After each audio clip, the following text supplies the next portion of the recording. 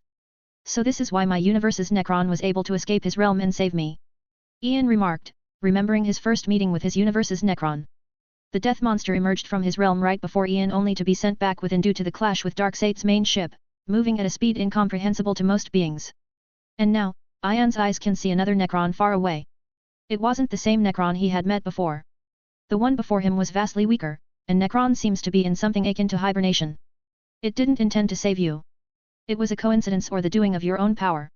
I sense it, still getting stronger at all times. Let this Necron be a point of comparison. Dr. Manhattan stated. Is it because of my death force? My death? The death I cause? Ian contemplated the odd effects of his power, but he didn't dwell on it for long. The answer will come with time. Let's accelerate the universe again. Necron felt nothing but constant growth, remaining unaware of the praying eyes, studying him like a guinea pig. If Dr. Manhattan doesn't want someone to know something, they will not know. Honestly, Ian felt like he was cheating at the moment, carrying such a cheat code with him. Ian observed the many places across the realm of the unliving, the space that holds Necron's army of the dead, and the lands of the dead. The realm was horrifying, existing simply for his sake. There was no rest for the dead here, only slavery for eternity. Necron was after all purely evil, unlike the death of the endless. Stop dying, Hui. Ian remembered someone telling him that long ago, and he has only started to understand what that meant. I have to find death of the endless. Impossible for now, Dr. Manhattan stated, and added, it doesn't exist. The other endless do not know her whereabouts. I know. I was told that by dream of the endless long ago. Her disappearance coincided with my awakening, I should say. I do wonder though, is she benefiting from my existence too? If so, we can find her by tracing that connection. Ian concluded. Death. The fear of many. The desire of some. The destiny of most. It's never been more prevalent than now. The universe started dying out, but no one was able to stop it. Such are the powers of the force of evolution. Ian used that force to evolve those parasitic viruses to such a degree he created a force capable of a universal scale of annihilation. The slow death of the universe brought on despair as every single being watched the universe die out, and there was no light at the end of the tunnel to save them, there was only death. Monsters. Who would have thought that despair would ever see such a level of despair? But those monsters don't see it. But it's lovely, but it's also scary. Despair, one of the endless. It is both lord and personification of all despair and hope. Despair saw no hope in this universe at all. Despair spoke with some of the other endless, and understood a lot about Ian, but it was only now that Despair saw how fast this unknown creature could go. All of the endless came to that same conclusion. Ian and Dr. Manhattan were two sides of the same coin, both monsters the likes of which the world have never been seen before. 200, you are irrelevant I. Chapter 193, you are irrelevant I. All of the endless came to that same conclusion.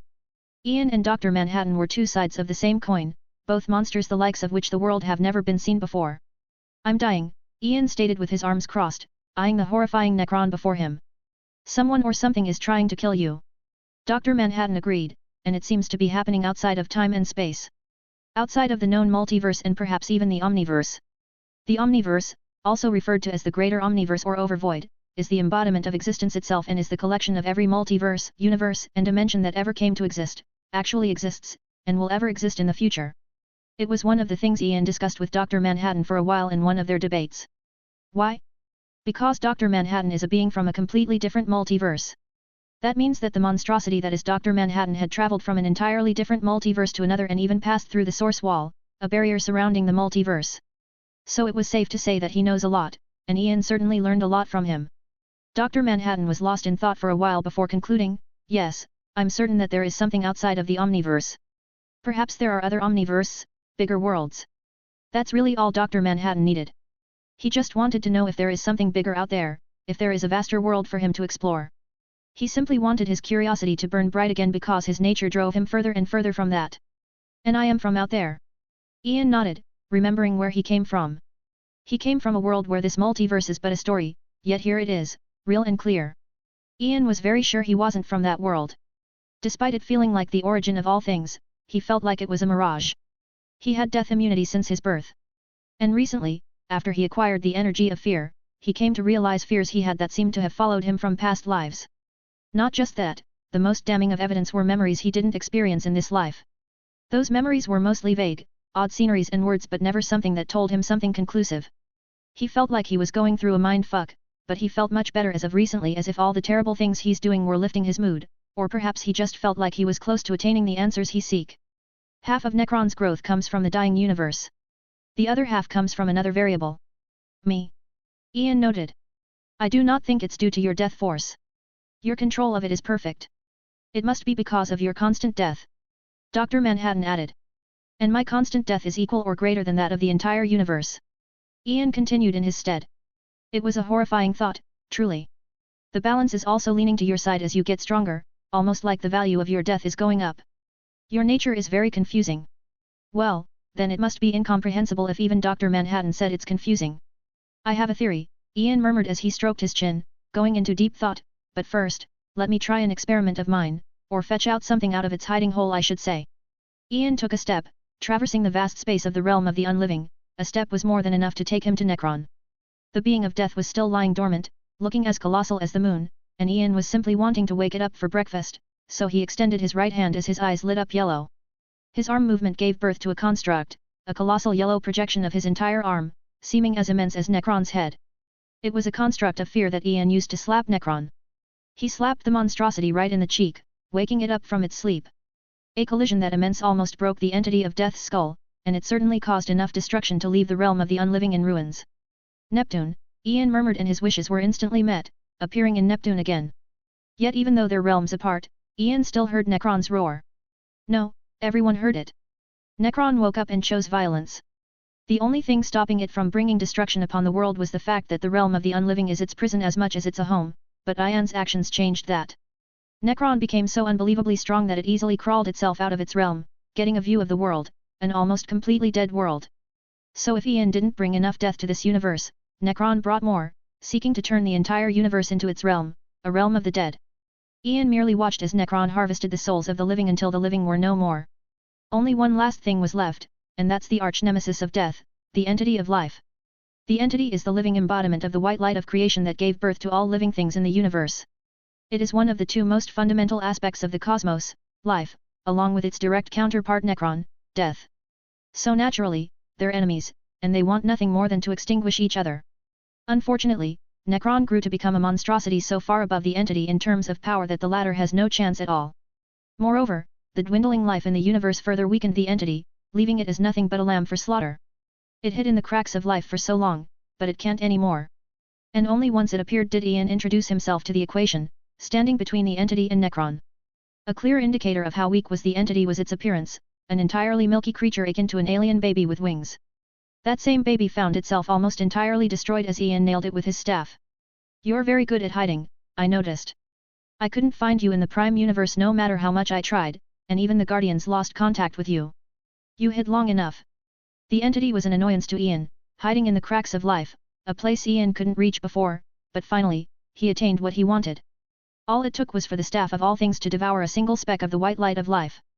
The 8 vessel started evolving, every emotion started mixing together, and soon all that was left was the light he sought for so long. Ian even used the Forever Force to accelerate the process to the point that just about a split second passed since he appeared, but that was enough for Necron's scythe to almost reach him. Ian lifted his hand high, giving manifestation to a grand white shield, stopping the scythe in its tracks, Grand Cannon. What followed was a white world-destroying cannon manifesting above Ian, and shooting a moment later. Soon, more and more cannons continued to emerge as Ian kept blocking Necron's attacks. Ian constructed more and more weapons, all devastating Necron at the same time, but the latter wasn't without resistance. The unliving started rising. All of the dead, both those that fell by Necron's hand and Ian's plague. From Superman to Lex Luthor, all rose from the ground and joined the battle. Well, only those capable joined. And well, Ian used them as practice targets to get perfect control of his newly found power, and well, there is another force to get right before him, isn't that right? 201, you are irrelevant too. Chapter 194, you are irrelevant too. And well, Ian used them as practice targets to get perfect control of his newly found power, and well, there is another force to get right before him, isn't that right? Speed. Time. Motion. Each one of them is a broken concept, extremely difficult to contend against. All of that is included in the Forever Force and more, and it's the only reason why Ian was treating the catastrophe like a cakewalk. He wasn't even using the full capabilities of the white light of life because it's capable of far greater things. It's capable of reality alteration. Only such power is capable of having a chance against something as broken as Necron. The Lord of the Unliving is capable of gaining physical strength from the deaths he causes, and he caused many, too many. Furthermore, Ian's presence made him numerous times stronger. So, if before he can deal with all of the Guardians of the Universe with only a bit of trouble, now it would be with ease. Each swing of his scythe broke space, its effects traveling galaxies away. If there is a planet that's not already destroyed, now it will as the two teleport about. Necron's every part seemed to be a conduit of lightning, constantly releasing bolts of dark lightning, what seemed to be his strongest attacks because it was the only thing capable of breaking through Ian's shields. At one point, Necron realized that the dead he raised were useless, treated as ants you rarely pay attention to. They might be on the side of the road, but you just pass by, ignoring them as one should. Ian ignored them completely and focused on Necron because he was the only one able to react to his attacks despite using the Forever Force. Rose of Divinity Redirection, Ian murmured as he closed his eyes, and spread his arms. It has been a while since he last used his divinity, the power of redirection. Most important of all, he had never tested its true limits since perfecting it, and he only started doing so once he found a galaxy that isn't too damaged with plenty of planets within. He appeared right next to a black hole with Necron following closely behind. The latter didn't seem to be affected by Ian's attacks. Well, they do harm Necron, but he recovers very quickly. It's very hard for death to die. So Ian brought his hands together, bringing on hell. Not just the black hole, but every sun and planet light years far started flying towards Necron, a bit too fast. Ian's divinity was previously very restricted, only able to target a singular thing, and its influence was small. After perfecting it, however, his divinity changed completely. Still, Necron wouldn't just stay there and receive all the incoming planets and suns, so Ian kept him distracted. Chains of God. Using the holy light of angels, Ian manifested numerous golden chains capable of holding back planets, so massive and strong in fact they cracked Necron's dry bones. Its weakness. Ian noted, seeing the holy light's effect on Necron. He first assumed the white light of life would be its weakness, but the holy light seems to be doing so much better against Necron's darkness. Ian didn't stop there as he overloaded the rose of holy light, God's rest. This spell, a combination of magic and holy light, was a clear sign of Ian's level of power. It also signified how quickly he's becoming stronger to the point the fourth petal of the death rose has already manifested, meaning he could use 4 roses of death at the same time. Just like how he used the rose of holy light to manifest a golden coffin around Necron, knowing that the chains won't be able to hold it back alone. If that wasn't enough, Ian used the full capabilities of his magic to accelerate the process, creating numerous portals near at the same time. Each portal appeared at the trajectory of the planets, suns, and even black holes, and they were big enough to allow the colossal celestial objects through. The consequences of the accumulation of tens of thousands of planets and suns were fascinating alone, let alone the following black holes. There were few, but those few were more destructive than all celestial objects combined. The entire universe seemed to brighten at the exact same moment as if the result explosion broke the laws of space and time, but Ian wasn't done just yet. Rose of Krypton Ians. He murmured as he instantly felt power flowing through him. He was no longer a mere human. His limits were no longer peak human. A condensed Kryptonian power flowed through him, and he felt like he could get lost in that power, but he wanted more, so he dove into the very center of the explosion. And then there was silence. The universe never felt more silent than now. It was, however, very bright as the explosion messed with the laws of physics, creating an abomination of flurry light. It almost felt like a big bang. Unfortunately, the explosion only enveloped a few galaxies around. The only reason Ian could pull so many planets and suns was because of his perfect divinity and his unbelievably strong psychic powers. Not long ago, his psyche was only able to sense only a solar system, but after devouring almost every psychic throughout Earth 3, things changed. His psychic powers also helped in his next course of action as he activated 4 specific death roses. Rose of Divinity. Rose of Psyche. Rose of Kryptonian. Rose of Evolution. He sensed the extent of the Big Bang with his psyche, and he redirected the explosion towards him. Such an explosion would be able to destroy almost every being of the multiverse, yet it was happily devoured by him. No, his staff wasn't responsible for that, his Kryptonian powers. He had just absorbed what could be assumed to be galaxies of force in a matter of minutes. His Kryptonian powers wouldn't normally be able to achieve such a feat, but this is where the force of evolution came in. It evolved his Kryptonian powers to such an extent. It was unbelievable. God, this feels good. I will have to leave the rose on at all times, else all of this power will fade, wouldn't it? Ian murmured, basking in the power. It was addicting. That's, however, its weakness. If he cancels the rose of Kryptonian, all of the power he just absorbed will fade away, and all that will be left is his Kryptonian powers fueled by his death force. It's strong in his base form, but this... Ian opened his eyes, barely holding back the energy trying to escape his control at all times. His eyes were glowing red with how much force he was holding back, so he released it soon enough at the shredded Necron still hovering amidst space. The force of the explosion wasn't enough to completely eliminate him, and Ian expected that. Hell, Necron was quickly recovering, only minutes away from returning to normal. So Ian released the raging force within him at Necron. He had to because he felt his skin burning. His clothes were already gone, and soon his entire body became bright red, glowing with hot energy capable of burning space. Necron felt the burnt of that as Ian's staff was lunged right at his head, followed by a punch, and another, then more and more. Even more. Ian didn't stop. Every part of Necron that isn't already dust had to face its destiny, and with Ian's speed, Necron became dust in minutes, unable to contend at all. It's just that. The universe also became dust. 202, You Are Irrelevant 3. Chapter 195, You Are Irrelevant 3. Ian didn't stop. Every part of Necron that isn't already dust had to face its destiny, and with Ian's speed, Necron became dust in minutes, unable to contend at all. It's just that. The universe also became dust. That. It's quite hard to control. Ian provided his first excuse for accidentally destroying the universe, and followed with a better one. To be fair, I just saved the universe, didn't I? I guess that makes sense. Necron would have certainly turned the universe into a death zone, so Ian saved the universe by destroying it. His attention was stolen by his staff. There was a reason he attacked Necron with it first, devouring the embodiment of death's energy. The 8th vessel is finally completed. Only 2 more to go. Ian noted with a satisfied smile. First vessel, Kryptonian energies, red, green, gold, black, platinum. Second vessel, Forever Force. Third vessel, Holy Light and Darkness. Fourth vessel, Perfect Magic and Mystic Energies. Fifth vessel, Perfect Divinity, Redirection. Sixth vessel, Force of Evolution. Seventh vessel, Energy of all that is psychic mixed with bits of the anti-life equation. Eighth vessel, White Light of Life and Black Light of Death, all emotions. He had acquired the Black Light of Death. Long ago, he would have assumed he wouldn't need such a thing considering his power is literally death immunity, but it quickly became clear to him that it's very different. And through his newfound control over death and life, Ian revived someone. He waved his hand, bringing out a coffin from his dimension, that of billion-dollar Bates. Those old pieces of bones within the coffin were that of the only person have control over the anti-life equation, and it took only a burst of life and death energy to bring him back only to die again a second later. Thanks. Ian was certainly grateful. The guy not only came back to life to hand Ian a gift, but he also allowed Ian into his mind to study all of his memories. Not just that, he gracefully died again once he fulfilled his destiny. Ian blinked twice, in the process of comprehending the complexity of the equation. Slowly, a series of fiery, inscrutable alien symbols and glyphs started flapping around Ian like a bunch of cute butterflies.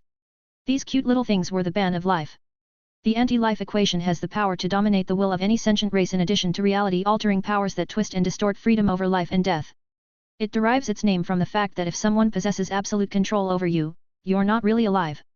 Loneliness, alienation, fear, despair, self-worth divided by mockery divided by condemnation divided by misunderstanding, guilt, shame, failure, judgment, n equals y, where y equals hope and n equals folly, love equals lies, life equals death, self equals dark side. Words came out of Ian's mouth, yet he didn't speak. Those words were deadly. Luckily for life, there was no life or universe around him, so no one was affected. Ian was actually very merciful, destroying a universe so they don't have to live under the control of the anti-life equation. Dark side. Dark side. Ian murmured, feeling the slow alteration of his psyche. The Rose of Psyche has just evolved many times beyond what it was before. Ian basically gained cosmic awareness, meaning his psyche is capable of detecting most things throughout a single universe. Well, he has a plan to elevate that to a multiversal level.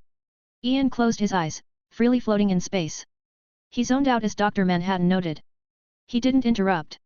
Instead, he was also lost in thought. What will happen if I explore the depths of the negative energy of the multiverse? Dr. Manhattan was curious because his power comes from the positive side of the universe, so he wondered how far he can go. He started right away by closing his eyes and dozing off. Quite odd, isn't it? Ian, on the other hand, was exploring his own soul, getting an understanding of his own self. It was a door that only opened to him after evolving his psyche to such a degree, and that door led to a very interesting place. A place akin to a universe. What the fuck is happening? Ian frowned, sensing everything throughout his soul. He first sensed something akin to an outer layer, a curtain isolating his soul. Next came a vast clear space, leading to the inner layer. What puzzled him was what's within the inner layer, his true soul, one could say. Within it was a vast dark space, a broken expanse of nothing but darkness. Ian, however, was able to sense something akin to a black hole in the center. Upon further investigation, Ian concluded it was a dark planet, a broken planet. The oddest thing was that the vast expanse wasn't broken in a literal sense. No, it felt like a broken mirror. And even as he observed it, Ian could feel the death mirror expanse constantly shattering, and somewhat recovering. Is this the source of my power? Ian wondered with a frown. The more he thought about it, the more likely it was. It was already established that something was trying to kill him at all times, and this expanse was shattering at all times. He could see a correlation there. He explored it more but found nothing. It was seemingly an infinite expanse of darkness with only one dark planet within. It feels like a mirror dimension, and its job is simply to reflect things. Like reflecting my death. But wait, slowly but surely, things started coming together in Ian's mind. His mind, accelerated by the Forever Force, came to the most likely possibility: my power is damaged. That's why it's rare for death to be reflected on my assailant. Those who try to kill me rarely die due to that specific action, meaning the reflection is incomplete. The constant shattering of the death mirror expanse, as he named it in his mind, was a clear sign that his power is flawed. A perfect mirror reflects things perfectly. When photons, rays of light, coming from an object strike the smooth surface of a mirror, they bounce back at the same angle. Your eyes, thus, see these reflected photons as a mirror image. The death mirror dimension is obviously flawed because it breaks instead of reflecting things. It still saves his life, but it's not perfect, and it's certainly not perfectly under control. Is this some kind of power system I have never heard of? Whatever I was, I came from there. I reincarnated in my previous world, then traversed here through some odd circumstances. Either I had a confrontation with something or some things, thus leaving me in a dear state of which I'm recovering. Or, Ian narrowed his eyes, finding the second possibility to be much more likely. However, that possibility only applies if my real personality is the same as my current one, because only such a kind personality can receive such a charitable donation. He drifted throughout the death mirror dimension, making sure he didn't miss anything. His thoughts were also drifting about, contemplating all possibilities. Once Ian got enough of exploring his own soul, he opened his eyes to a surprising scenery. Dr. Manhattan was looking a bit different as he played around with what appeared to be a dark mist. His eyes were entirely dark, giving an ominous vibe, but he returned to normal as soon as Ian woke up. He wasn't necessarily trying to hide it because Ian saw it clearly, but didn't question him. Discovered anything new? Dr. Manhattan asked. Yup, the thing that's constantly trying to kill me. It's slowing down my recovery. I definitely had a past I don't know about, and it likely knows something about it. I'm very confusing. Ian murmured absent-mindedly. You are. Dr. Manhattan agreed, feeling his curiosity burning brighter than ever. Come to think of it, where is Darkseid? Ian wondered to himself, knowing that Dr. Manhattan won't answer such a question. Such a low-grade being wasn't worth being spoken about. But Ian was curious because there was no Darkseid in this universe, or there was, but he vanished not long ago, seemingly expecting his arrival. It made him wonder, what is the embodiment of evil planning? 203, You Are Irrelevant 4. Chapter 196, You Are Irrelevant 4. But Ian was curious because there was no Darkseid in this universe, or there was, but he vanished not long ago, seemingly expecting his arrival. It made him wonder, what is the embodiment of evil planning? There are plenty more universes out there, so let's continue, Ian murmured, not dwelling on the subject of Darkseid for long. Ian had many more important things to achieve, such as perfecting the staff of all things. There are still a few energies, and tweaks required for its perfection, and distant universes are the exact thing he needed to perfect it. While Ian and Dr. Manhattan were being the monsters they are, Selena and the others were being a headache to a few individuals. They somehow found their way into the dark universe or multiverse. Either works because it's one entity as much as it is a collection of many things. The dark multiverse is quite a complex and puzzling place. It is a shadow under the primary multiverse, one formed by every fear and bad decision ever made or dreamt. Worlds in the dark multiverse are fragile and constantly deteriorating, inevitably doomed to destruction by their own malformed construction. This world is so weird. Selena stated with a frown, in a bit of a bad mood, they absolutely have no artistic tendencies, nothing for me to steal. Harley agreed with her, nodding, I hate it here too. Everyone is trying to steal my kills, and it's fucking annoying. Everyone is also very boring, and it's depressing. There was someone else who very much agreed with the two, and she just joined the group only recently. I so want to make this world beautiful, and worthy of existing, but it's against the plan, isn't it? It was Ivy as she looked thoughtful, I saw just about a dozen plants since coming here. Tell me you want to die without telling me you want to die. Everyone could sense the annoyance in her voice, yet despite that, Raven voiced her very different thoughts, I disagree.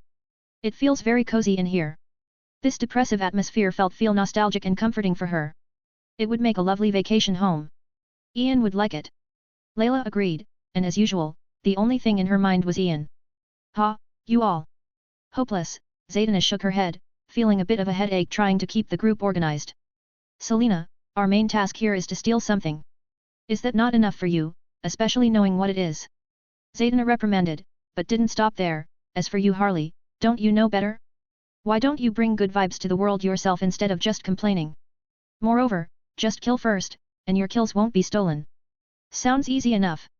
She still didn't allow anyone to speak as she continued, Ivy, you can adjust the world as you wish when we're done, but for now, doing so would definitely give away our location. It's been easier than I thought it would, Selena remarked after shrugging her shoulders. Ian thought her to always accept more charity than what's given, even if that makes no sense. Selena lifted her left hand, hiding her left eye, and remained silent for a bit. Yup, that bat Joker copycat is still searching all around for us, and he seems afraid. How far can your cats go? Harley asked with curiosity, and a bit of jealousy mixed in there. Everywhere I've been or seen. Selena let out a happy giggle, feeling proud of her choice. She chose the force of evolution, and Ian gladly granted it to her. It's safe to say that it evolved her powers to some incomprehensible levels, and it's still evolving her. It's even better than Doomsday in some ways because it's constantly evolving her instead of only evolving out of necessity. And now, she was using one of her new powers, one the group was very much relying on to survey the entire world. She already had cat powers or feline physiology, I should say, but it evolved into something greater, almost like a cat goddess of sorts. And she can be considered a goddess considering her control over cats. Indeed, she can control cats, communicate with cats, and even see what they see. As of recently, however, that evolved, allowing her to conjure dark cats anywhere she's been or seen. She can conjure as many as her mind can handle. That eliminates her weakness when it comes to controlling real cats. They need to be close to her. Her control field is only about a few cities around, while for conjuration, it's unlimited. Her dark cats were spread out throughout this world, observing many things at the same time. As Ian said, this world is the center of the dark multiverse, so we have to be careful. We were almost caught last time, and I don't want that to happen again, okay? Zaydna stressed as she brought out a ring. It's been a week, yet we're only on the verge of planting the first ring. The faster we act, the quicker we can secure this place. And she started working right away, using her magic to teleport the ring a few miles down, very deep into the ground from where she was. She wasn't done just yet as she continued casting numerous spells to keep the ring hidden, even more spells than the ones she had cast on the group so as to not get detected. 3 more to go, Zaydna let out a sigh of relief. Her casting was so quick that failure became an option.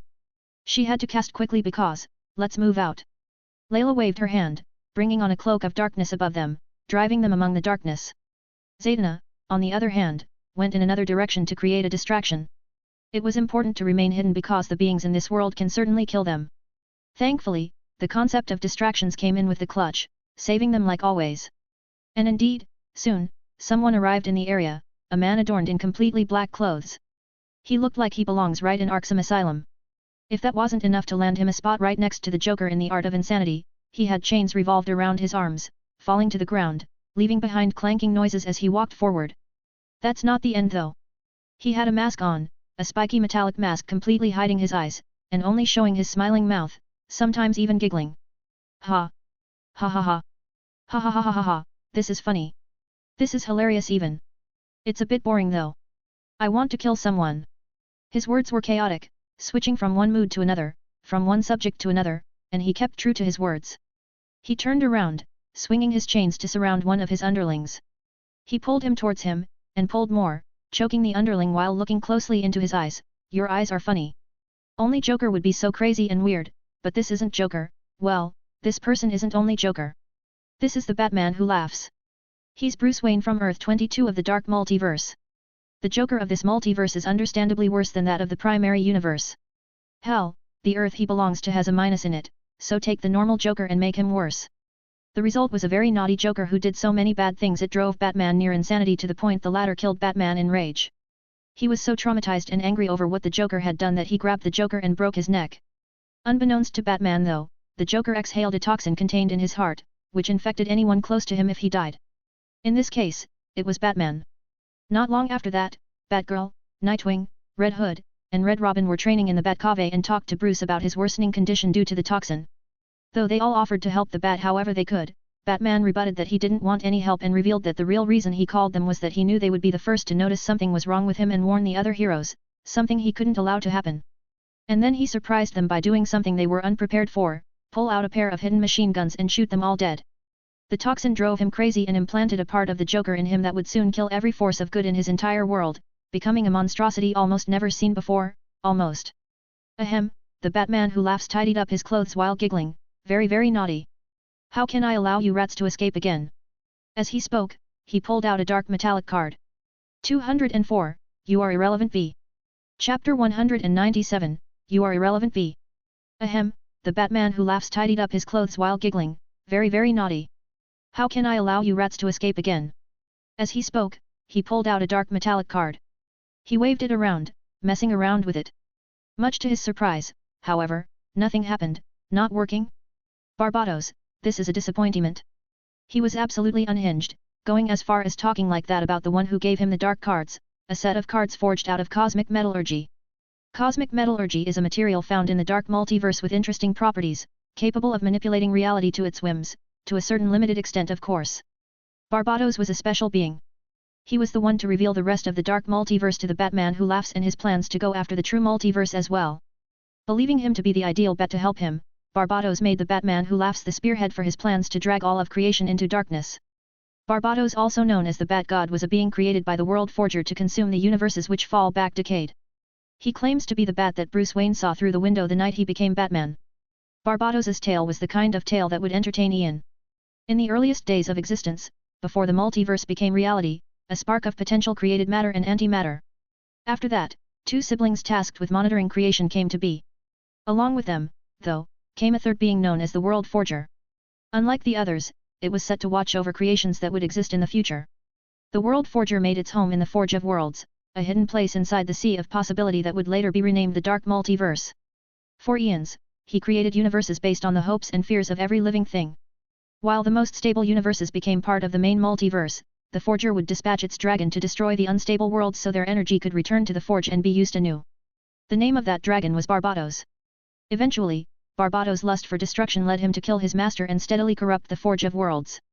Because he was no longer doing his job, the unstable worlds persisted beyond their time and became part of the dark multiverse. Such a sweet tale would surely attract Ian's attention. His mercy towards all beings sought to heal the said universe for no price whatsoever. This is why the Rose unit, which basically consists of his lovers, was there. His target here was something they wanted as well, and his blessing would allow them to achieve their task without the need for him to get involved. The problem for the dark multiverse was that the girls were invisible even for Barbatos despite being its ruler, a sign of how many preparations Ian did to make sure nothing goes wrong. All they had to do was to bury the black rose rings in 4 specific spots, then Ian can start his plans. Ian had handed them his 4 black rose rings, leaving him with only 1 ring, almost there. He murmured as he was feeding the mother and father boxes his death forces. He was almost on the brink of taking absolute control over them. It took a very long time, especially when considering he was using the Forever Force to create an accelerated domain around him. However, these things are finally done. Ian happily smiled as he caressed his vast white wings. He had finally taken control of Lucifer's wings. They were by far the thing that took him the longest to control. It wasn't even clothes, which is understandable with how broken the wings were. It really feels like if I flap them around, the universe would break, Ian murmured as he used them as a pillow to relax. It would if your control isn't perfect. Dr. Manhattan warned as he himself played around with the negative side of the multiverse in his hand. His powers went from being from the positive side of the multiverse to enveloping both the positive and negative side, a feat achieved by few. He was already monstrous, but now. Your growth is accelerating, Dr. Manhattan noted as he scanned Ian. Is it a natural thing? Or is something changing outside of our awareness? I don't know. I want to say it's natural, but I'm still unsure because there is a lot I don't know. I can say though that it's been happening since my powers awakened, so I'm leaning on it being natural. Ian responded. What he didn't tell Dr. Manhattan, however, that it's possibly because he's recovering. When the dark mirror dimension was completely broken, it was very hard to progress, but as it started recovering, the mirror dimension's reflective capabilities became more effective, thus allowing him to quickly recover. Ian stood up, flapped his wings, and suddenly he was in another universe. Lucifer's wings were more broken than he first believed as he basically acquired multiversal travel. This was the 9th universe Ian visited in his studies with Dr. Manhattan, but this one was a bit strange. It's a bit similar to the situation in Earth 3. Just much more advanced. Dr. Manhattan continued in his stead. This universe was glowing red, seemingly consisting of only red dust flying about. It was completely destroyed, and Dr. Manhattan of course knows how negative energy. That's all he said, but Ian knows very well what took place here. Is it the Anti-Monitor? The brother of the World Forger? I was wondering why he didn't target me or my universe yet. Is he afraid of me? He attributed a certain percentage of his brain power to think about that while he brought out his staff and allowed it to devour the negative energy all around. Not bad. It strengthened many things. He felt not only the energies in the vessels growing stronger but also the staff itself growing and evolving. I kinda wanna visit the 5th dimension. Last I remember, it was a dimension with a bunch of creatures capable of reality warping. Good place for charity, I bet. Ian nodded to himself before flapping his wings. It's been a very long time since he received any charity worth celebrating, so Ian was quite excited as his clutches came upon Earth 38. He appeared right on Earth, and right away, his cosmic awareness spread out, sensing everything through it. He hasn't arrived just yet. Ian shrugged, deciding to have a small vacation while waiting for his driver to arrive. He remembers his name to be something like Mr. Xijalnsfjtfnd whatever. He is a resident of the 5th dimension, so Ian expects him to gracefully take him there. Dr. Manhattan also prefers to keep himself mostly out of the equation, which is why his interaction with Lucifer annoyed him a lot. He had to interfere. He'd rather just follow Ian around and observe him, and he'll definitely not involve himself too much in Ian's goals.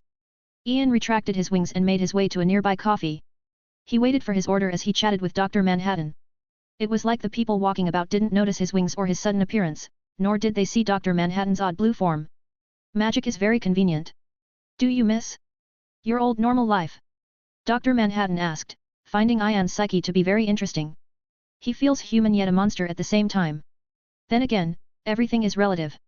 My life was never normal, but no, I don't miss my old life at all. This is much more interesting, and I seem to be a very curious being because I have this deep desire to know the unknown. Ian kept tapping on the table, lost in thought. Yes, this is where I belong. What about you? I do not. This is how I should be. How I was. How I always want to be. Dr. Manhattan responded. Their casual conversation was soon interrupted by the arrival of a few individuals. Alien detection technology is extremely advanced in this world because they had to deal with aliens for a very long time. 205, You are irrelevant 6. Chapter 198, You are irrelevant 6. Their casual conversation was soon interrupted by the arrival of a few individuals. Alien detection technology is extremely advanced in this world because they had to deal with aliens for a very long time.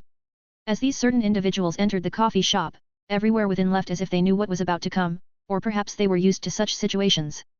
Unlike many of the other universes, Earth-38 had adapted to the existence of aliens, with the planet often struggling to accept alien immigrants and refugees as well as being home to many attempted invasions.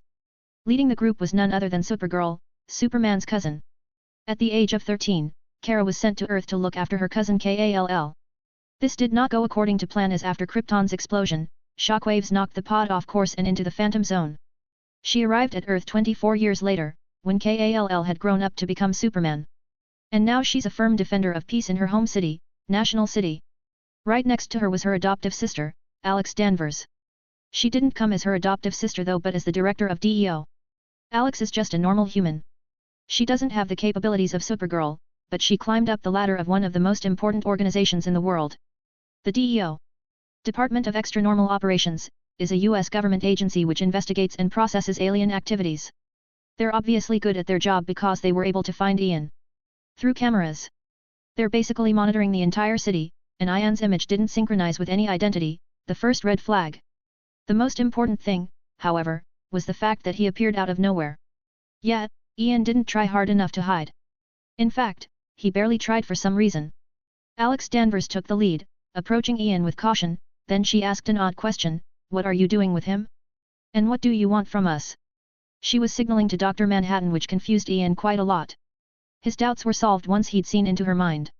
He sees Dr. Manhattan as a naked blue humanoid creature. She sees Dr. Manhattan as a bald white man, kinda like how he looked before he became Dr. Manhattan, and he was certainly not naked. In her eyes, he was an innocent man adorned in a brown suit, perhaps he was heading to work before he found himself in this situation. Yes, she thinks this is a kind of kidnapping, mainly because of how stiff Dr. Manhattan looks. He not only looked stiff, but he also seemed frozen, not blinking. It was the first thing she noticed while surveying from afar, so she assumed one of the most broken beings in the entire Omniverse to be a hostage. PFFTTT ha ha ha ha ha, Ian let out an amused laugh as he eyed Dr. Manhattan, "Don't you find it funny?" "No. I rather we continue our conversation, but I can wait." Dr. Manhattan shook his head and returned to his frozen state. Alex narrowed her eyes, leaping backward as Supergirl took the lead. His words told them that he might also be an alien, or a human with no record whatsoever, no identity, no sighting at all. "Who are you? And what do you want?" This time, it was Supergirl's turn to ask as she remained cautious, ready to act at the first sign of aggression. It's interesting, the thought process of immortals, or are they immortals? Ian sized Supergirl up and down, a bit confused. Why did he fall in love with her at first glance? He's a reality warping imp for Christ's sake. The driver he was waiting for is supposed to fall in love with her at first glance, and it truly confused him why he never had such a moment, love at first sight. Hey. Sounds like a lie. Memories and times are the true forces capable of forming love. Ian feels like he has some love in him, very little as evident by his low energy of love, but it's still there, and it's growing with times and memories made with the ones he loves. But it's so uninteresting, isn't it? A show much greater than this would be required for me to be entertained. Ian murmured, seeming lost in thought. He thought he'd found himself interested, but he didn't, he just wanted to get it over with, so he waved his hand, creating a time barrier around him and Dr. Manhattan. It was an indestructible barrier, but some can easily pass through it as long as they have control over time. Supergirl truly tried to break the barrier, but it was a hopeless endeavor even with Superman soon involving himself in the situation. The coffee shop was shut down almost immediately by the D.E.O, and they even closed off the entire area around it. That gave the D.E.O the time to study the phenomenon surrounding these two individuals, and they noticed a very peculiar thing. Ian and Dr. Manhattan seemed to be moving in slow motion. The action of Ian taking a sip of hot coffee took months, literally. They soon came to the conclusion that time moves differently within the barrier. And there was nothing they could do but keep a close watch on the two odd beings, and make a few theories on their purpose. It was easy, Ian and Dr. Manhattan were waiting for someone or something. And soon enough, that someone arrived, and Ian vanished from the coffee right away. Hey! A second later, he was standing before his target. Seated on the very top of a building was an odd old man. He was mostly bald with a few white looks on each side of his glowing head. He was very short, looking even weirder with his odd yellow tight clothes. He was a bit of a mess, and his personality complements that very much because he loves pranks and chaos. It was none other than Mr. MXYZPTLK, an imp from the fifth dimension.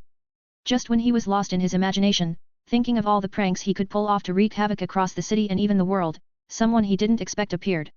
Do I know you? Mr. MXYZPTLK questioned with puzzlement.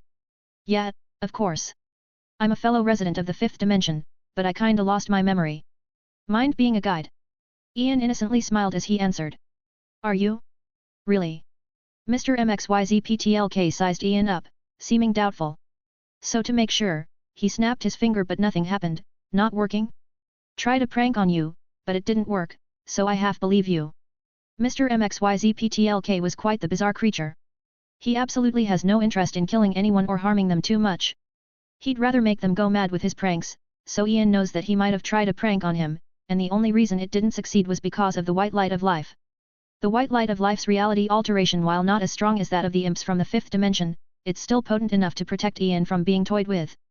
If you succeed in doing it to me, then I'll guide you. Mr. MXYZPTLK, while a creature capable of reality alteration, is actually very innocent. Most interesting of all, he doesn't lie. Doing it to you. Ian set those dirty thoughts aside and focused on meeting Mr. MXYZPTLK's criteria, which shouldn't be possible considering he should also be immune to reality warping powers, to a certain extent at least. So Ian manifested his staff as he froze time. He then hit Mr. MXYZPTLK right on the head. The hit was so perfectly calculated it created a bright red mountain on top of the imp's head. Mr. MXYZPTLK was confused, bewildered. He was largely resistant to time powers, and he should have been able to resist Ian's move. However, he could only feel pain as he jumped around and the residues of time manipulation. Ian let out a small laugh. Well, it just reality warped a mouth on top of your head. Sweet, no. I guess. Mr. MXYZPTLK murmured as he gently caressed the red mountain, said to be one of the 7 wonders of the world. And just when Superman and Supergirl arrived close to them, the two of Ian and Mr. MXYZPTLK vanished, leaving basically everyone confused. Honestly, things would have been much easier if he could read Mr. MXYZPTLK's mind, but the thing was very resistant to it. Ian's psychic powers were still a bit limited, which is why he has yet to notice a very interesting thing happening, the greatest conspiracy to ever take place across the multiverse. 206, You Are Irrelevant 7. Chapter 199, You Are Irrelevant 7. The fifth dimension was marvelous. It was an exquisite work of art, and it would make anyone marvel at its miraculous nature. It's a bright space, seeming small yet endless at the same time, mainly because as you move within it, it expands based on your existence. Or one might say that light works very differently in this dimension, thus making you believe that it has limits when in reality, light has limits. If not for the Forever Force, death would have visited Ian the moment he stepped inside because a planet-like object passed by at that exact moment, and it was moving at the speed of light. Ian was easily able to teleport away from it, then teleport again and again because many of such planets kept appearing out of nowhere. So Ian became intangible. He transformed into something akin to a ghost using the energy of life, giving him plenty of time to scan the planets appearing and disappearing, seeming to be targeting him. The said objects were no planets. They were in fact one of the smallest particles in existence. They looked like bright dots moving in light, sometimes distorting it. Ian's cosmic awareness allowed him to see right through the objects, gravitons. Graviton, postulated quantum that is thought to be the carrier of the gravitational field. It is analogous to the well-established photon of the electromagnetic field. Gravitons, like photons, would be massless, electrically uncharged particles traveling at the speed of light. Now one might wonder, why does something as microscopic as gravitons seem as massive as planets to Ian? Well, the fifth dimension is that much of an odd place. The fifth dimension is a micro-dimension which is actually accepted in physics and mathematics, or at least theorized. It's here to have a nice and seamless tie between gravity and electromagnetism, or the main fundamental forces, which seem unrelated in the regular four-dimensional space-time. The graviton Ian was observing at the moment comes from the idea that collisions of subatomic particles result in the production of additional particles, one of which could be the theoretical graviton. In this scenario, the graviton leaves the fourth dimension, and leaks into a fifth-dimensional bulk. And now Ian can see it for himself. It doesn't seem to be a theory anymore, though it's a bit more complicated, especially as he observed the gravitons trying to destroy him. Like, colossal planet-like gravitons were moving towards him at the speed of light, but they never collide with each other. He phases through them, and they vanish a second later as if they have consciousness. You lied. Mr. MXYZPTLK asked, seeming bewildered as if he didn't see it coming at all. Honestly, was all the reality warping imps knew, and they never saw a need for lies. They don't move towards you if you don't see them. Everyone knows that, so why don't you? Mr. MXYZPTLK further added. Why, of course it's because I lost my memory. Ian shrugged, not seeming too disturbed. So you are lying, Mr. MXYZPTLK spoke, appearing indignant, and spurted some fifth dimension bullshit Ian has yet to understand. We don't see them because we don't see them, not because we don't want to see them. His words indicated that he doesn't see them, yet he seems aware of them. It made Ian a bit confused even with his cosmic awareness. The fifth dimension was truly an odd place with different rules. I suddenly want to kill you, Ian stated as a staring contest started with the imp. Mr. MXYZPTLK remained silent, both just staring at each other for a while. Everything changed in an instant as every graviton changed direction, making their way towards the imp. Rows of redirection. Ian redirected every graviton's trajectory at the same moment without making a move. The same was for Mr. MXYZPTLK. He didn't move at all, yet several black holes emerged around him, attracting the gravitons into them without affecting him. What followed was three clowns manifesting out of nowhere, giant clowns. Each with a big hammer which they brought down upon Ian. The first two didn't hit him at all due to his intangibility. In fact, the hammers phased through each other as if they were also intangible. The congruence with the third hammer somehow sent Ian flying. It ignored his intangibility much to his surprise, and the clowns didn't stop there. They were faster than light speed, and they would instantly annihilate most beings with their power. However, they barely left a scratch on Ian with the rows of Kryptonian always active. Ian started redirecting the clowns' attacks away from him while still attacking him with the gravitons. He tried to teleport the gravitons directly into Mr. MXYZPTLK, but the latter ended up teleporting away. Still, no one really moved a finger. More and more clowns continued to appear, followed by red boxes whose opening signaled the eruption of a torrent of energy, seeking to annihilate Ian. They were fireworks, exploding red balloons, and massive freshly cooked pieces of meat thrown at Ian by doll-like chefs. They were even waiters appearing far above Ian and pouring a flood of juice on him. That juice might be poison or lava though, and it moves at the speed of light. White shields, blue barriers, black holes, black lightning, and white cannons, everything was used, but neither of the two was interested in dirtying their hands. It was a stalemate between two reality-altering monsters. Granted, Ian's reality alteration is a bit weaker than the imp. That's why he was here in the first place. And their feats only continued to climb by the second, all while Ian's staff was hovering behind him, seeming to be devouring something in space. I am losing, am I not? Mr. MXYZPTLK wondered out loud, aware of the game being played by Ian. He can see it, what Ian was devouring. He can also see the magic in the air. Ian was casting a spell. Alas, he had no choice but to continue because the faster he gives up, the quicker he dies. He can only hope his kind can notice the battle before it's too late. Unfortunately, the fifth dimension was too wild even for the imps. Even they were restricted within it. If they were in the primary universe, then it would have been erased long ago because that's how grand their battle was. Then again, Ian could end the battle very quickly if he wished to, but no. The collective unconscious, hey. That's what Ian was devouring, or its residue at least. It surprised him greatly that one of the seven forces of the universe actually resides here. The collective unconscious is the cosmic force that gives others knowledge and wisdom and is part of the seven harmonious forces. It is responsible for granting telepaths their power and is also wielded by the greatest of minds. The force residing here was a welcome surprise for Ian because it might just be the only thing that can elevate his psychic powers even higher, perhaps to a multiversal level. Anything to say? Ian asked as he stopped his attacks. Mercy was his second name after all. Mr. MXYZPTLK stopped, his mouth opened and closed, seeming unsure, I didn't get to play games. I'm sad. He wasn't begging for his life, but he was simply letting out his emotions. Time stopped for him. He was frozen in time. Both Ian and Mr. MXYZPLTK saw this coming because Ian used the Forever Force on him before, and it worked. It was a losing battle from the start. Ak, ha. Mr. MXYZPLTK let out his last breath, life slowly slipping out of him, getting devoured by the staff that almost split his short body in half. In the end, all that was left were ashes, scattering around under Ian's watchful eyes. Humanity is truly slipping away from me, or perhaps I'm just becoming who I always was. That seemed like such an evil thing to do. He at least still had the common sense to realize that, but that didn't stop him from going through with it. And he wasn't done just yet as he turned around, his gaze traversing for long to see a bunch of imps making their way to him. It would have taken just about 0.1 seconds to reach him, but that was more than enough for Ian as he activated the spell he started casting since a while ago. I'm curious. If something as infinitesimal as a graviton appears to be as massive as planets here, then what would a real planet look like here? What about the sun? A black hole? It was all out of curiosity. The temporary destruction of the fifth dimension didn't need to happen, but Ian was curious. The imps were no contender. Hell, he could just leave, but he wanted to see it, and he did. Ian saw the fifth dimension crumble upon itself in an infinitely tiny time span that he was barely able to comprehend what took place.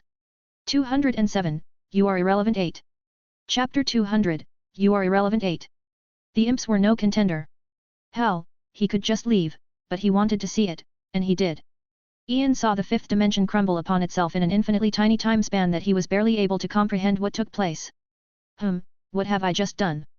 Ian mumbled as he found himself in a blank space, the vacuum between universes. You have created some kind of paradox. You broke the rules that aren't supposed to be broken. Dr. Manhattan finally showed himself beside Ian. The fifth dimension wasn't equipped to handle that, I guess, Ian noted. The only reason he was alive was because of the time barrier he created around him. Ian closed his eyes, spreading his cosmic awareness as far as it can go. The combination of psychic powers, the anti-life equation, and the collective unconscious elevated his senses near those of Dr. Manhattan. That's amusing. Ian murmured, seeming a bit annoyed, I genuinely had no interest in you. You're irrelevant, yet you sought my ire yourself? Tell me you wanna die without telling me you wanna die. Ian shook his head, seeming more so bothered than anything else. A smile soon emerged on his pale face as he sensed something, lovely, well done. His team finally completed the task he handed them, and they even drove the Batman who laughs insane if that's even possible. Well, Harley was mostly the one responsible for that as she left some amusing notes whenever she went. Whatever they were, they made him mad. Hello, Ian said with a sweet smile, his voice almost making the individual before him jump from his seat in fright. The man was seated on a white floating throne, adorned in a black uniform with several glowing white lines over it.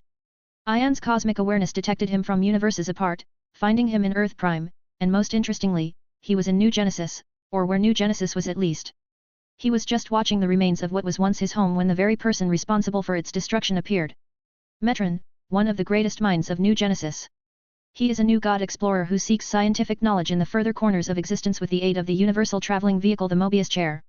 And his next words very much proved his intellect, why you want the Mobius chair? Yup. Ian nodded before adding, just for a second. Metron knew better than to deny Ian's request. Even if he wanted the chair forever, he'd still comply. That was enough to signify Ian's scariness to those who know, especially considering the value of the chair. The Mobius chair is a time-space/dimensional vehicle which allows one to travel and observe the universe. Its most significant role is containing the knowledge of almost everything within the multiverse. It was just a small possibility, but Ian still tried it. He took a seat, and asked, what am I? Unknown. Hey. Somehow, that word sounded very ominous to Ian. It especially sounded very familiar as if he had heard it from someone very specific. The word unknown is not very uncommon, so he wondered why it took him so long to hear it, and for it to trigger his memory. Ian stood up, knowing that asking more questions is just a waste of time. Instead, he made his way to a certain dimension where he sensed a very familiar soul. Diana? Ian asked, finding Wonder Woman herself tied to dark chains in a twisted place, unconscious, and something is being absorbed out of her. His presence triggered the emergence of numerous twisted creatures, fitting the theme of the place. Some looked like orange baby monsters with massive heads and fangs. Others looked very humanoid with transparent skin. They were a bit naughty with their revealing skin, showing all of their internal organs. It made Ian blush. They are the other kind, a race of magical monsters that dwell in the other place, the source of all the horrific, evil, and twisted magic in the multiverse. Ian knew about them, and he realized what they are the moment he sensed them. That meant another thing, the ruler of this space is about to show itself. So he waved his hand, bringing Diana out of her chains. He held her in his arms as he turned around to face a face, literally. It was a very pale face with numerous wrinkles but only one single human-like feature, a mouth. Its mouth was very wide with long spiky teeth. Its ears were nothing like a human's, just a large gap on each side of its face. The creature's mouth was in the right place, but only if we take out the fact that it's upside down, meaning its mouth is in its eyes area. However, it doesn't have eyes or a nose. The name of the creature was the Upside Down Man because it's upside down all the time. It's the Lord of the Other Kind, an all-powerful being of horror and reflections of all dark and twisted possibilities of magic. The Upside Down Man was formed when creation gave birth to magic. The magic in its raw form eventually turned into a bright light that formed Hecate, the first magical being. As she was formed from the light, the Upside Down Man was formed from the darkness, in the other place. Frightened by his presence, Hecate created a barrier to hide the Upside Down Man away, not wanting her beautiful realm to be tainted by horror. Hey, Ian nodded as a kind smile emerged on his face, you okay? I can fix you. Unfixed is better. Want me to unfix you? The Upside Down Man asked in return. You don't know much about me, do you? Ian smiled before turning his attention to Diana. He seemed unafraid, especially since the monster is right beside him. Let me fix her first, Ian spoke as magic flowed out of his hand, diving into Diana's chest. His magic illustrated a magical mark, and his reality warping changed how it works. How? The Upside Down Man asked with confusion. The mark of Hecate is difficult to manipulate, let alone change its properties. Is that what you were trying to do? To awaken the mark, granting her the powers of your enemy to defeat your enemy? Ian asked as his energy of life enveloped her, bringing her out of her sleep. Yes. The Upside Down Man twisted his head as he responded. He was even making distance from Ian, becoming cautious. Hecate is the goddess of magic, but even she suffered under betrayal. Paranoid that the humans would betray or strike at her again, Hecate divided her power into 5 pieces and stored them in 5 human girls for safekeeping. These girls would never learn of this power, and each time one of them died, the power would be implanted in a new girl until Hecate would come to collect. The Upside Down Man charitably let Ian know of Hecate's history, and even made it clearer just in case, she'll come for the flesh in your hand sooner or later. Sooner, I presume. So that's why. The words heard were those of Diana. She was still in Ian's arms, feeling a bit lightheaded, mostly because of the mark of Hecate. Ian just made all of that power in the mark her own, and she was finding it quite hard to adapt considering the monstrous strength of Hecate. Thank you, Diana let out a gentle smile at Ian. It wasn't even that long since he left considering he played a lot with time. He might spend months out, but to them, it was just about 3 weeks. Have you gotten complacent? How did this cute thing catch you? Ian asked with curiosity. Hey. Diana was understandably confused as she eyed the Upside Down Man. Cute? And isn't this thing an evil being, one of the strongest beings? I remember we figured that out before falling into its trap. Ian contemplated it for a bit before giving an odd question. I feel like I had a pet like that at some point in time. Just as Diana was about to respond to his weird question, still not realizing the odd situation they were in, having a conversation in the domain of evil, someone appeared. Oh, for Christ's sake! What a fucking fucked up day this is! His words broke the previous serenity in the air. Yup, it was. Is that a good way to talk to a friend, Constantine? Ian said with an amused smile. When it's you, hell yes. And with that, Constantine saw himself out with a speed faster than that of light, breaking his previous record by far. 208, Who are you again? Chapter 201, Who are you again? When it's you, hell yes. And with that, Constantine saw himself out with a speed faster than that of light, breaking his previous record by far. Okay. Ian murmured as he noticed Diana's looking oddly at him. What? I swear I didn't do anything bad to him. It was consensual. That's not. You're still holding me, Diana whispered with what appeared to be a red hue on her cheeks. And as if to distract herself, she turned her attention to the Upside Down Man. I don't find you cute at all. In fact, I find you detestable, and you're too dangerous to be left alone. And he's not? I smell evil in him, so much evil. The Upside Down Man pointed to Ian, realizing that he was in a predicament. Ian may be a bit too much for him. So he decided to bluff. He smelled nothing. How could he when Ian never dirted his hands? They're pretty clean, especially since he showers with magic. The only reason he was deemed as evil was because of his statement, saying that a creature as ugly as the Upside Down Man is cute when the creature itself thrives on its ugliness. Diana frowned as she glanced at Ian, who didn't bother with responding, and if he goes above a certain line, I'll be there to stop him. Without waiting for the upside-down man to respond, Diana responded, hell-bent on getting rid of the monstrosity before her. She was unaware that her words sounded like one of the funniest jokes, if not the funniest Ian has ever heard. He had to teleport out of the dimension so she doesn't hear his burst of laughter. God! I'm fucking dying, ha ha ha ha ha ha. Most were still unaware of what he had done. He might have surpassed the embodiment of evil, dark side when it comes to evil. However, many of Ian's devoted worshippers would argue that it was for the greater good. Those worlds helped him get stronger to the point that he might just be able to recreate them, an equal give-and-take process. Phew, Ian let out a sigh, catching his breath as he tidied himself up. I'll let her deal with Hecate. She should be able to deal with her alone with the Justice League now, no. And with her new magical capabilities, she'll definitely be able to defeat the Upside-Down Man and even leave its dimension effortlessly. Ian's attention turned to higher dimensions, once even above the fifth. He knows those exist and he decided to take everyone with him, well, his lovers at least. They completed their task without much trouble, and now he only needs to wait before the planets line up. Why is it so easy, and don't I feel any different? Zatanna wondered as she looked around at the numerous colors forming the world around her. The sixth dimension was something akin to a painting. It has no gravity nor planets, only paintings of all types of colors. Some are dark, and others are very vibrant. My magic! You should be able to do it too, adapting to the changing rules of higher dimensions, Ian answered with a smile, taking a liking to the place. Perhaps we would have turned to paintings or paint without magic. The rules of higher dimensions were quite potent, which is why Ian wanted to explore them. While Zatanna was lost in curiosity, stars were forming in Harley's eyes before she cutely begged, "Darling, I want this place, please." Well.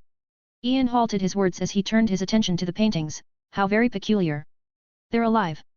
As if his words were a prophecy, the paintings started moving under his observation, or to be specific, what was painted within came to life. From rainbow donkeys to the fucking Blair Witch. The contrast of dark depressing colors with vibrant paintings was very interesting. Ian waved his hand, constructing a massive time domain where time is frozen for everything but his unit. He then manifested his staff and allowed it to take a sip of energy from this place. The energy of reality and illusion, of all that is imaginable, unimaginable, and the impossible, Ian mumbled under his breath, realizing why the place is so fucked. This is where people's illusions reside. This is where reality lives but is twisted by imagination. This is the birth of the impossible. This could only mean one thing in his mind. This is the home of two of the seven forces of the universe, the dimensional superstructure / and the sixth note. The dimensional superstructure governs all things imaginable and unimaginable, and it is wielded by those set to monitor all creation. It's one of the rarest powers to possess in existence despite common sense saying otherwise. That's because it doesn't work by common sense just like its counterpart, the sixth note. It's the opposite of everything. The cosmic force beyond imagination and is unlocked when the impossible is glimpsed. Ian's eyes shone with a bright light, slowly getting fuzzier and fuzzier. At this point, he never deactivates the roses of death, meaning that there is always that mysterious blurry air around him and in his eyes. He remained frozen for a bit before reality changed around him as the House of Mystery manifested behind him. Well, let's settle here for a while, and study the place. And Harley, go wild. Then Ian took a seat right on the paint, though it didn't dirty him at all, as if it's solid despite moving like waves. Yay! Harley jumped about, and went wild, hunting Blair Witch as it is. Honorable. It was Ivy's turn to say something as she came closer to him, seeming very upset. That dark place. It has no plants. The dark multiverse? Ian asked, getting a nod out of her. So he smiled, and pulled her closer, whispering in her ear, and well, whatever he said brought her great happiness and brought him a deep kiss from the Queen of Plants. And so, everyone scattered to explore the place. It would get anyone's curiosity because it's for everyone. It has part of everyone's imagination in it. This place was the sixth dimension, the highest plane of existence that exists beyond time, where everything falls away except truths that are never meant to see. This is the realm of the impossible beyond understanding, where the multiverse was designed and set into motion. This realm is where those designed to monitor all of creation watches the multiverse from afar. Perpetua, the mother of creation, and her three sons, the World Forger, the Anti-Monitor, and the Over-Monitor, are the only beings known to reside within the sixth dimension. So it's a wonder how Ian could reach this place. Well, a big part of it was Lucifer's wings. A flap of those wings was enough to warp reality around him and deliver him here. Ian closed his eyes and went into a daze with a few things hovering behind him, his staff, the mother and father boxes, and the last black rose ring in his possession. The staff was hungrily devouring the energy of this dimension while the boxes and the ring were merging into it. He was on the verge of perfecting his staff. While Ian was having fun hanging out with his lovers among other things, an unexpected meeting was taking place in the cracks between universes. Barbatos, also known as the Bat God, was a being created by the World Forger to consume the universes which fall back decayed. He was a horrifying bat-like demon and the ruler of the dark multiverse. Mobius was a powerful and ancient being who was universally known as the Anti-Monitor, created by the super celestial named Perpetua in the sixth dimension alongside his brothers Marnovu and Alpheus. He was at one point a force of good or at least neutrality, but his actions irked Perpetua, and her whispers turned him into a force of pure evil. Perpetua, one of the hands from the greater Omniverse. Perpetua had been sent from the greater Omniverse to build a new multiverse, and the three brothers were its first inhabitants. Perpetua explained to the three children that her multiverse comprised three main realms made out of the three basic forms of matter: dark matter, rich with potential; positive matter, firm and constant; and antimatter, all destroying and corrosive. The three had been created to monitor these realms. Alpheus was tasked with monitoring the dark matter realm beneath creation, where he would be a mighty world forger, building the myriad worlds and universes of creation. Marnovu was tasked with monitoring the positive matter realm, where he would guard the many universes that rose out of the dark from cosmic crises. The last brother, Mobius, was made Novu's opposite, tasked with making sure the light of creation did not breach the greater Omniverse. After discovering that Perpetua's prolonged existence defied her natural function, Marnovu gathered his brothers to oppose their mother. They met up in the Promethean galaxy, where they attempted to contact the judges of the Source in order to alert them of Perpetua's crimes. Perpetua's forces attacked the brothers, but an envoy of the Source, in the form of a raptor, imprisoned Perpetua inside a wall made of her own legions. Due to the wall making his domain obsolete, Mobius, under Perpetua's influence, vowed to kill his brother Marnovu, even if it took 1,000,000,000 years. The three brothers then reformed on their respective dimensions. And lastly, Darkseid, a bigger and stronger Darkseid. This is a meeting that isn't supposed to happen, yet it's happening, all because of Ian. 209, Who Are You Again? 2. Chapter 202, Who Are You Again? 2. And lastly, Darkseid, a bigger and stronger Darkseid. This is a meeting that isn't supposed to happen, yet it's happening, all because of Ian. Such an assembly would terrify almost anyone. It will certainly be the bringer of despair because no amount of heroes could ever hope to contend. Are we all in agreement? Darkseid asked emotionlessly. I am. The Anti-Monitor spoke while stealthily glancing at Perpetua, knowing that she might just try to kill him if he lets his guard down. Their enmity is very deep. Previously, the only reason she influenced him is because she was imprisoned, thus unable to affect the material world too much. Now, however, she's free. In fact, she was freed by Darkseid himself, who went to great lengths to do so. I am, Barbatos spoke with venom in his mouth, seeming especially furious. How could he not after the Chaos Ions unit left behind in his own dimension? The magical explosions that set off only after they left. Harley literally messing around with his people's fear levels to the point they became cowards, not willing to even lift a hand. And Barbatos feeds on chaos, so when everyone became so afraid they weren't willing to leave the comfort of their own home, it annoyed him to no end. The only one to survive her fear corruption was the Batman, who laughs, probably because he has no fear, or he already has too much fear in him. Not just that, he felt the energy of fear spreading throughout his dimension, affecting other worlds, and the most troublesome thing is that he cannot stop it.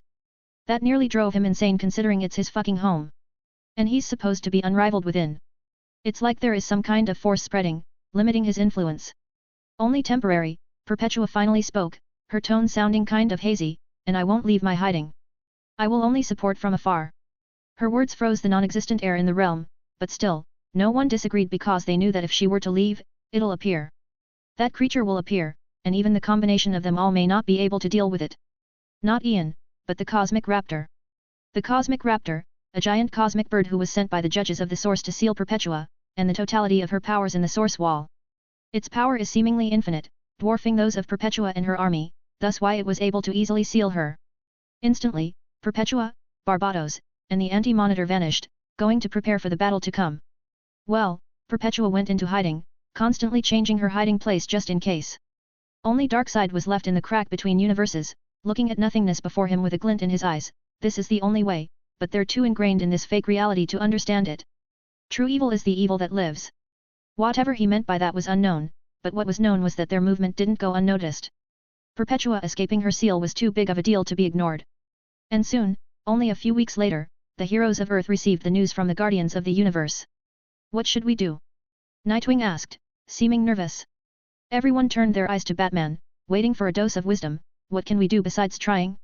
We already know that she's responsible for the destruction of many universes, so negotiating isn't an option. But as you said yourself, She's capable of universal destruction, so what can we do to combat that? Even if we survive, many will die. We cannot allow that. That's the most troublesome thing Superman saw with dealing with such a being.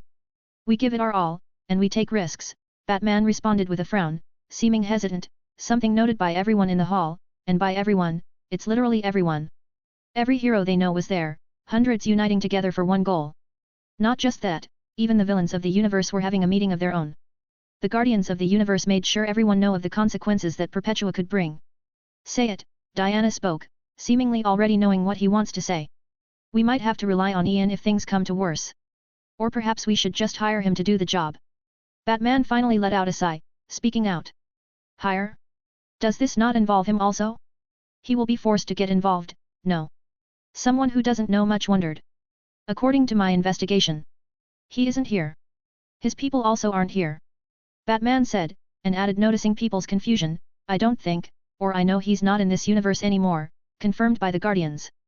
Batman took a deep breath, finally getting to the most important part, moreover, the roses vanished. The Guardians think they've been teleported to a certain closed solar system owned by Ian, so he has nothing tying him to this world anymore. Perhaps that's his goal. Doesn't that mean he's in that solar system? Someone else asked. No, I met him in a faraway place, a dimension outside of this universe in our battle against Hecate. Something he did made it pretty clear that he's stronger than all of us combined. It was Diana who answered. And Batman continued, I don't know how he became so strong, but it wasn't unexpected. His track record definitely defines him as a dangerous person, but not someone who would destroy universes, thus my offer. If only they knew. There is a problem though, Batman was even more stressed now, hiring means he requires payment, and he's a bit greedy. So we can only imagine what he would want for facing an entity like Perpetua.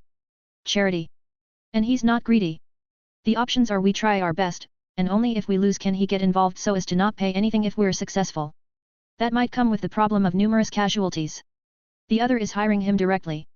The Green Martian stated, looking thoughtful. We can't compromise. Our main responsibility is to protect, so what's best for the people is what we have to do. Superman accentuated, and no one disagreed, either because of the good of their heart or because they don't want to risk their lives. The universe, no, the multiverse was moving. Most other universes besides Prime were also made known of Perpetua's escape, thus everyone was getting ready. Some were even contacting other universes to unite. That's how Batman came to know of the situation of some other universes, and he assumed their destruction to be the result of Perpetua's resurgence. Everything coincided so well for all the blame to be thrown at Perpetua, the poor thing. Hell, even the people of Earth-38 seemed to have forgotten about Ian and Dr. Manhattan. And what's even more interesting is that it wasn't Ian who was manipulating the strings behind the scene. 210, Who Are You Again? 3. Chapter 203, Who Are You Again? 3. And what's even more interesting is that it wasn't Ian who was manipulating the strings behind the scene. Very odd. Ian murmured with a frown. He was holding his head, feeling pain from the depths of his soul. It was coming from the very core of his soul, the dark mirror world. That coincided with a surge of memories in his mind, and the formation of the seventh rose of death. Ian closed his eyes again, getting lost in the memories of a past he didn't know even existed. He at least realized that the recovery of the mirror dimension is accelerating his memory recovery. No, the memory dimension is a collection of his memories, but it's broken. That's why no one was able to read his mind, or even breach his soul. He somehow transformed his memories and emotions into a mirror world, unbreachable by all, bar none. And Ian felt it now clearer than ever. His body is weird. It feels empty, like his brain is useless. His thoughts seem to form in his soul while his brain functions more as a cosmetic. The thing that troubled him the most was his newly emerging memories. In them, he saw the source of his fear, nothing. He couldn't see him, but in those memories, he felt like he was talking to someone and that someone was talking to him, and it seemed like he was standing right before him, yet he can't remember his existence at all, or at least, he can't recall anything too deep. Something he can deduce from their interaction was that they aren't enemies, yet he fears him. Is it? But why? Ian has a theory. The unknown person killed him. That's why he found himself in his previous world, perhaps reincarnated. The deathless isn't so deathless after all. He ever felt like he chose the route of the deathless because of that person, perhaps out of fear. He clearly felt something traumatic happened in his early days that drove him to become what he is today, and it all correlates to the unknown person. The research of his memories was telling him more and more about his past, and it was stressing him out. His only solace was his lovers. They never failed to illuminate his day. On that note, Ian wondered why intimate moments with them empower him so much. Well, Now he has the answer. For some reason, in those intimate moments, the dark mirror world becomes very active. The symptoms of reflecting death appear in the dark mirror dimension, meaning something was working harder on trying to kill him. Perhaps it hate it when I am happy. When I am having fun, but what have I done to make that thing so mad? Whatever it was, Ian was at least sure that the thing is either very emotional or a bit animalistic. Ian opened his eyes, letting out a breath of fresh deadly death force as he felt Selena hug him from behind, asking, "Are you all right? Do you want me to do anything? Is there anything I can do?" Ian shook his head as he pulled her into his embrace. "I'll probably be okay. I mean, what's the worst that can happen? I die." Selena couldn't help but let out a giggle as she rested her head on his shoulders. "You said that before, didn't you? Long ago when we were still nobodies. It was your way of convincing me of doing the craziest of things. And we're still alive and well, aren't we?" Ian smiled before waving his hand. "Let me show you a magic trick." The staff of all things was finally perfected. Even the 10th vessel was no longer empty, and most importantly, the staff evolved. The reason why Ian wanted to dearly take control of the mother and father boxes was exactly because of what they were made of, Element X. It's also known as the 10th metal, the purest form of creation itself. It can be manipulated by thought alone to achieve nearly anything and is present in small quantities in every single thing, sentient being or otherwise, in the multiverse. He who dons this miracle substance has the power to rewrite the nature of reality on a totalic scale. He can create absolutely anything no matter how inconceivable. Ian not only merged the black rose ring into his staff but also added the 10th metal on top of it, elevating the staff far beyond anything ever known to any being across this multiverse. It not only empowered his already broken reality-altering powers, but it also gave birth to the 10th energy in the 10th vessel, very fitting, the energy of creation. And thus, the staff of all things finally took its perfect shape. First vessel, Kryptonian energies, red, green, gold, black, platinum. Second vessel, Forever Force. Third vessel, Holy Light and Darkness. Fourth vessel, Perfect Magic and Mystic Energies. Fifth vessel, Perfect Divinity, Redirection. Sixth vessel, Force of Evolution. Seventh vessel, Perfect Energy of all that is psychic mixed with the anti-life equation. Eighth vessel, White Light of Life and Black Light of Death, all emotions. Ninth vessel, Reality and Illusion further supplemented by the forces of all that is imaginable, unimaginable and the impossible. 10th vessel, Energy of Creation, and Nihilism. The staff of all things was hovering before Ian like usual before it turned liquid, slowly forming into a small spherical construct. What followed was a bit odd. Ian's chest opened up, literally. The force of evolution was in the work, erasing his heart and instead, accepting the construct of all things as his new heart. That wouldn't normally work, but this is where the force of evolution shines. It forced his body to evolve and functions with the construct. The only way that can work is if he can use the rose of evolution at all times, and now he can because the rose of death was on the verge of forming, meaning soon, he will be able to use all of the vessels at the same time. Ian felt the changes in his body and even his soul. His blood evaporate, and what took its place was some kind of blurry energy. It will hence be the blood that will keep his body functioning. His eyes changed completely, turning blurry, almost like a broken mirror. He no longer had any iris or pupils, just blurry eyes of which one can faintly see their reflection. Even his skin felt odd. It looked too smooth, almost reflective. This feels nice. Selena eyed Ian strangely, her mouth closing and opening, seeming speechless. You look scary. How? Ian asked, confused. I don't know. You seem very foreign, out of the world. Selena mumbled in a daze. Well, Ian let out an amused smile as he held her chin with his right hand, and pulled her closer with his left hand. The end result was sealing her mouth in their most passionate kiss to date. I'm still me. I'm a bit insane, or at least, mind-fucked. And well.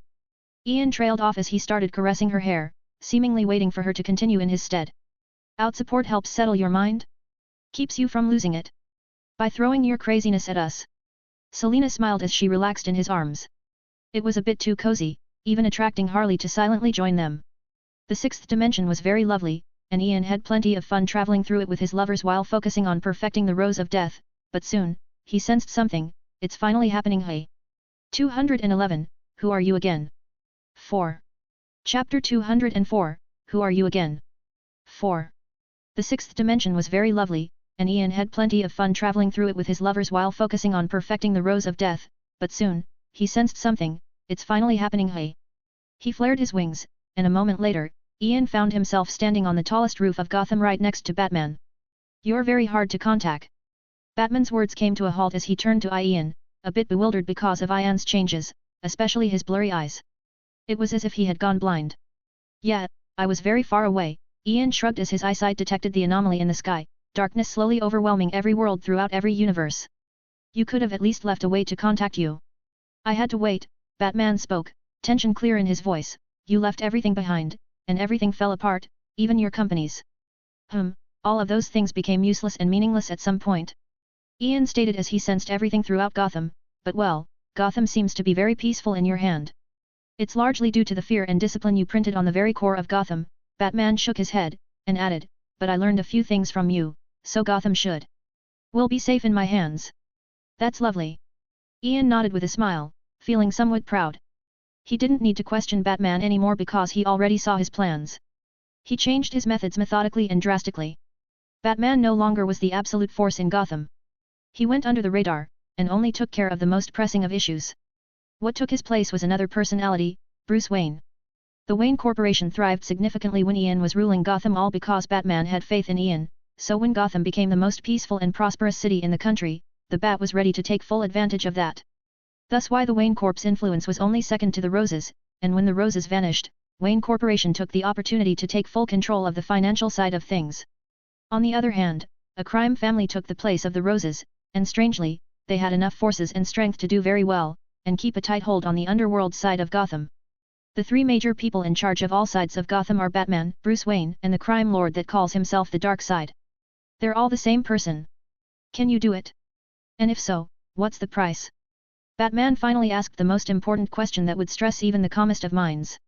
Hell, even a dead person would come to life by the sheer pressure of the question only to put themselves back in their grave out of fear. "Hey!" Ian raised his brows in confusion, seeming offended. "Have you gone mad? Am I so greedy as to not do this out of kindness? Am I not the most charitable person you ever met?" It was Batman's turn to be confused. "Are you not the greediest person to ever exist? And wasn't the charity you funded used to get charity for yourself?" "No, like a turn-based RPG, it was Ian's turn to be confused. "I was merely funding myself to achieve the greater good." "Yeah, sure." Thankfully, Batman believed him, quite understandable considering Ian's kindness. Ian shrugged and vanished. Taking his place was Constantine, who just showed himself. Because this is a turn-based RPG, it was Constantine's turn to be confused. "What happened? Am I mind-controlled? This must be some kind of conspiracy, right? Did he go mad? Have I gone mad? Am I in a simulation?" There comes a time in life when something happens so inconceivable to the human mind it can drive one insane. "Hey! Out of it!" A slap to the face by the Bat woke him up. "He really messed with your mind a bit too much. Get it together, all right." Constantine frowned as he caressed his cheek. It hurts, but you're right. He must just be messing around with me again. We need more preparations just in case."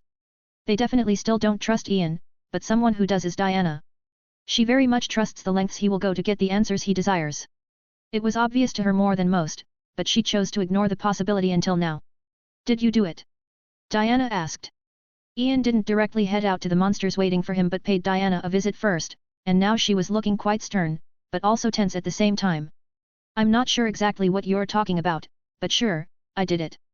Ian shrugged, not taking her too seriously as he lay down on the lovely green grass of the countryside. It was a nice place for their meeting, well, for Ian at least. Diana didn't seem to care. "I'm serious." "So am I," Ian answered again as he glanced at her odd expression like she was wishing for a different answer. That still wasn't enough for her as she asked again, though she was more specific this time, trying to look for the straw that can lead to an alternate direction. "You're the one responsible for the eradication of the other universes?" "Yup," Ian smiled as he nodded. "I gladly did it to further my goals." His smile irritated her to no end. It was like he wants to make the situation than it already is. "How do you expect me to react?" Diana asked as she clenched her fists, irritation apparent in her eyes. "Do you think I would just let it go? Do you think I will just follow your steps like a sheep? Just who do you think I am? Or do you just not care about what I think? I knew exactly how you'd react, but I don't care enough to change my ways." Ian's response was strangely a bit too cold, especially considering his close relationship with Diana. "Power didn't get to you. You were always like this. Power just showed the real you. This is why you're acting like this?" Diana asked, trying to hide her confusion. "Not really. I just want to see how you'd react. It's very amusing." Ian let out a smile as he closed his eyes. His words only worked to make her madder. "You. I." Diana seemed speechless and hesitant. She knows what she should do considering the kind of person she is. She should be trying to take his head off considering the kind of person he is. I have to take care of a few things, but I'll be back. We can talk then. And without waiting for an answer, Ian vanished again, leaving Diana in a battle with herself. Diana bit her own lips, finding her mentality crumbling, facing an existential crisis, even if it means death, I have to. Ian was acting very weird recently, but such are the consequences of knowing some things. It's most often than not good to know more, but one should know the consequences that come with knowing. Can you bear that burden? Can you handle the truth? Ian was handling it very well considering the extent of what he's constantly remembering about his past. But nothing was weirder than the anti-monitor speaking with unbridled contempt. I have been waiting for this for a long time. Your existence stopped me from achieving my destiny, but finally. Who are you again? Ian sized up the odd creature before turning his attention to the creature he deems to be most dangerous, Darkseid. The battlefield was ready, prepared by Darkseid himself. They were waiting for him, preparing for what was to come. 212, The Mind of Evil. Chapter 205, The Mind of Evil. Who are you again?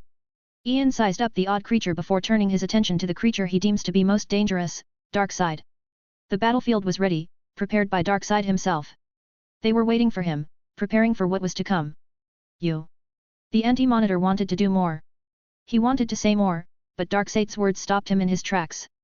I was wrong, Darkseid muttered, I was very wrong. I couldn't have been more wrong, but I hope I am right this time. You look different, very different, Ian noted, ignoring his odd words. I didn't think I could grow any more, but oddly enough, your existence changed me. You allowed me to see a different side of evil. Darkseid even laughed with newfound grace, an embarrassment, I admit, considering I'm supposed to be the embodiment of evil. That's why every Darkseid from all the other universes vanished, Ian nodded, piecing the last piece of the puzzle together, you all became one. To a certain extent. We were already one. We just needed to assemble, and become the true Darkseid. Darkseid graciously agreed as he approached Ian, leaving Barbatos and the anti-monitor behind. I first assumed you to be, well, an idiot. However, what I assume you're doing right now changed my mind. Ian let out a smile, feeling quite amused. Well, the only evil that matters is the one that lives. Darkseid let out a smile, quite the odd smile it was. It told the tale of a very bad future, now for who? That would be the most important question. Darkseid. What are you doing? Barbatos was understandably tense, having a bad premonition. We're out to eliminate him quickly, or else. The anti-monitor's words stuck in his throat as he caught a glimpse of Darkseid's eyes. That looks, he knows it very well, that of contempt. We cannot, Darkseid shook his head as he stood up before Ian, looking down on him, it's a losing battle even with Perpetua, so. He was waiting for something, waiting for Ian to nod, and the latter did, well said. Perhaps we'll meet in the future. Darkseid almost wanted to let out a sigh of relief, but all he did was lift his hands in the air as he released every speck of evil within him, clusters of pure dark evil. From his eyes, his hands, and even his ears. He looked downright horrifying, yet the result of his actions was something entirely different from what his allies expected. No. First, they heard a scream of fury, one heard by every creature throughout the entire multiverse. What followed was Darkseid disappearing with Perpetua taking his place.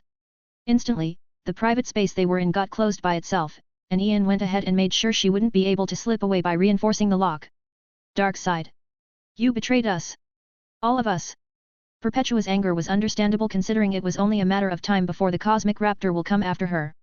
The places she can hide from it are very peculiar and rare, and this one is not one of them, and Ian will surely allow the raptor in. However, she received no answer. She realized Darkseid was dangerous the moment he came to her with this proposition. It didn't feel like he was stronger than her, yet she still felt his danger. The evil held within his heart, so evil it even confused her.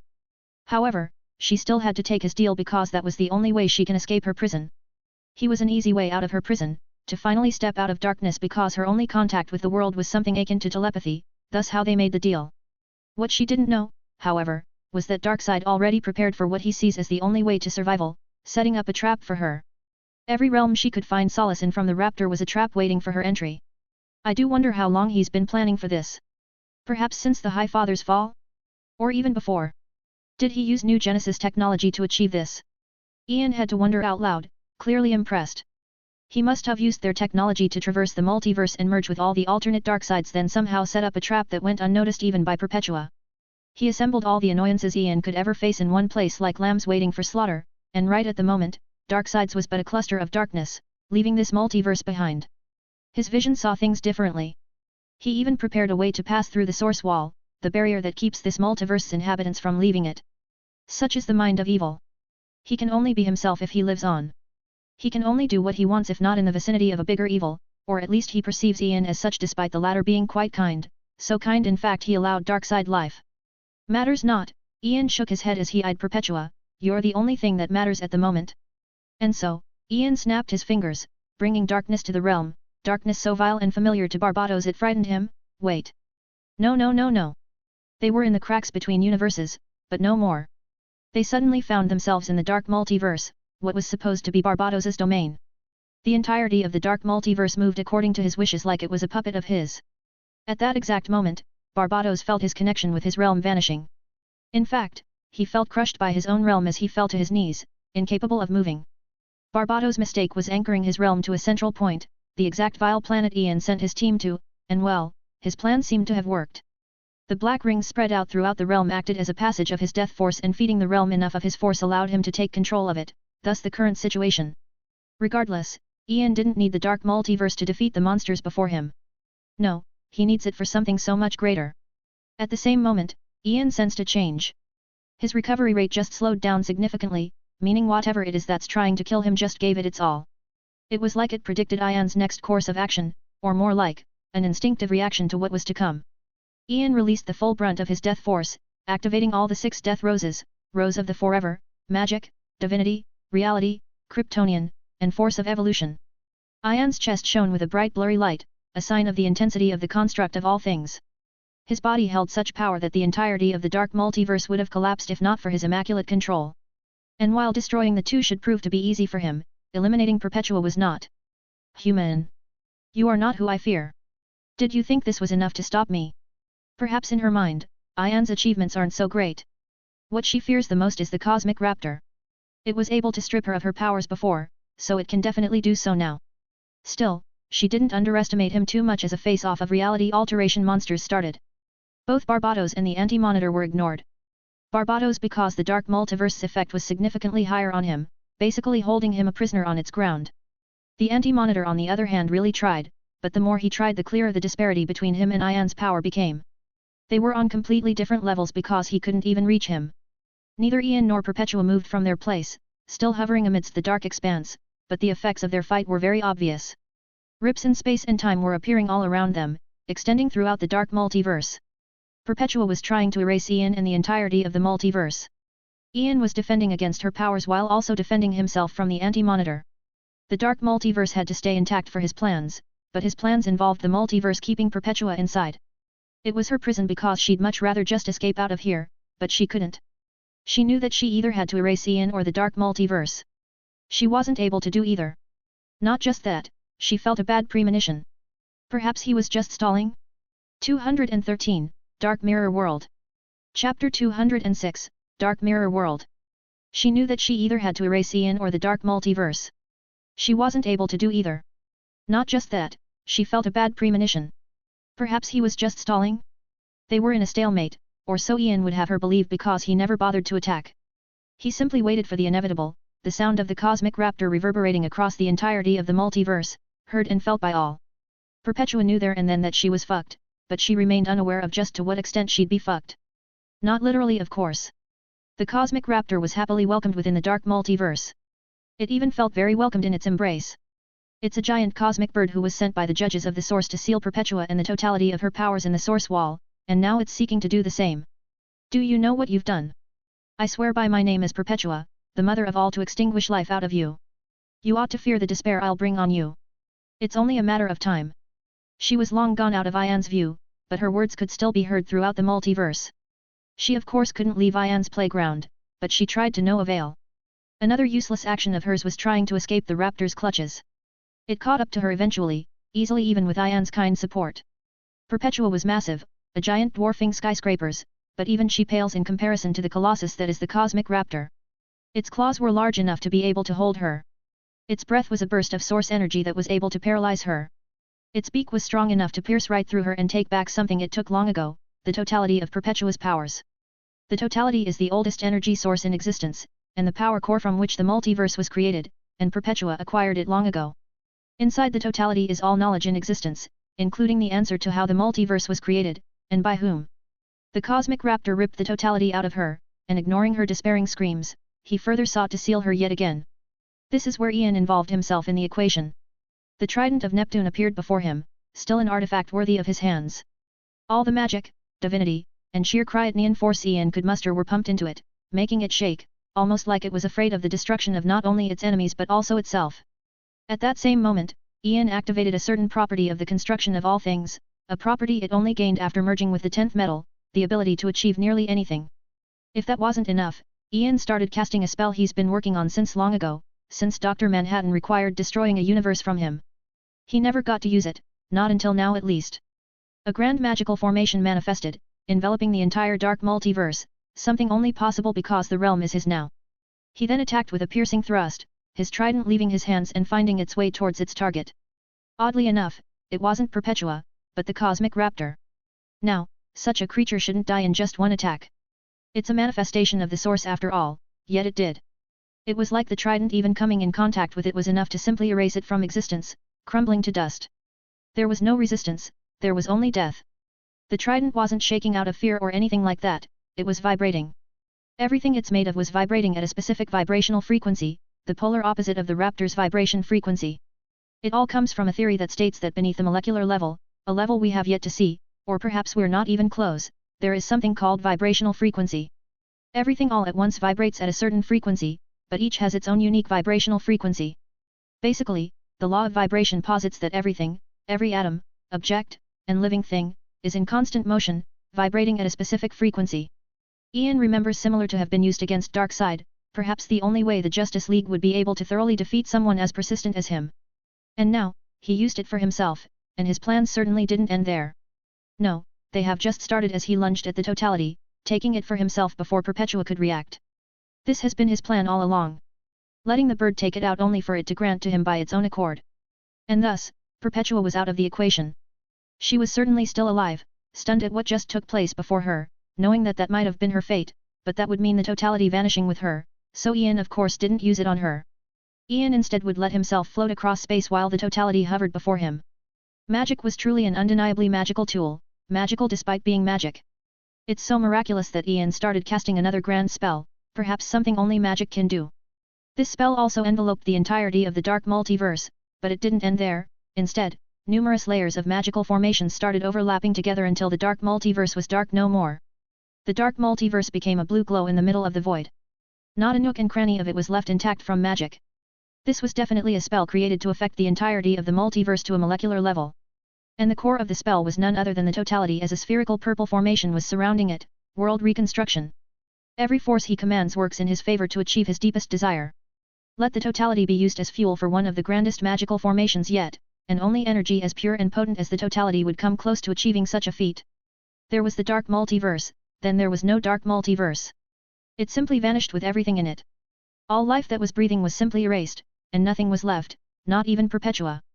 The loss of the totality left her mostly defenseless, especially against such a spell of incomprehensible scale. Ian remained, this time afloat amidst the void. He changed, seeming very different, as if his transformation was complete. At this point, the entirety of his body seemed blurry, especially his hair and eyes. He looked like a divine being more than any creature he has ever met. His silky hair was immaculate, glowing with foreign blurriness.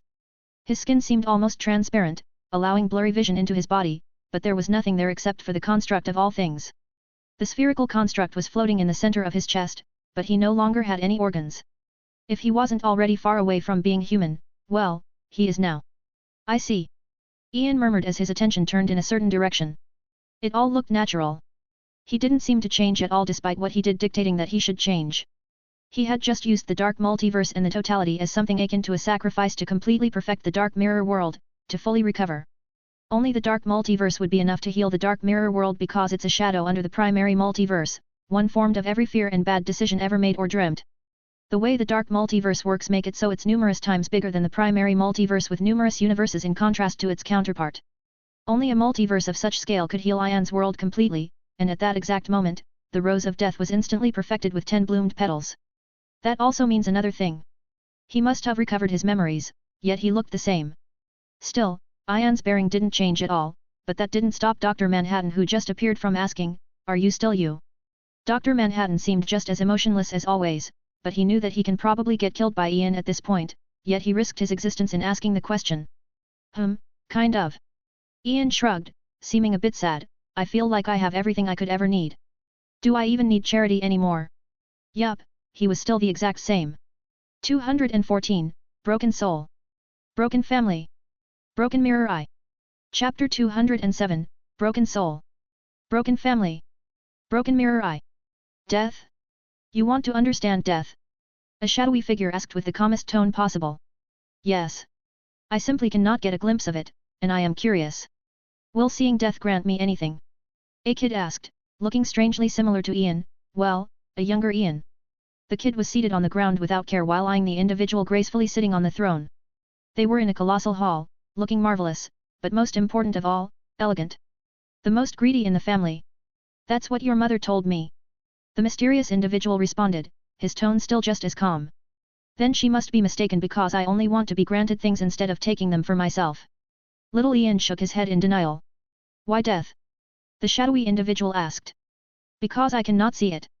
My siblings may be okay with that since it means immortality, but I'm curious. Little Ian instantly responded as if he had rehearsed the sentence for long, seeming quite excited. Wouldn't you rather seek the concept of death when you are fully grown? You'd have more control over the outcome then, no? The shadowy individual asked another question, almost like he wanted to convince little Ian otherwise. But you're my dad, and Mom told me you always know best, even the things you aren't supposed to know. Little Ian provided his counter-argument. He was quite the witty child. There was a fleeting silence in the room before the shadowy figure stood up from his throne and started approaching little Ian. Exquisite. You're just as odd as your siblings. Making me proud, so I'll grant your wish. By the end, his tone reeked of amusement as he crouched before Ian, giving a clear view of his immaculate presence. It always feels to his family like they were seeing him for the first time despite living with him, very foreign.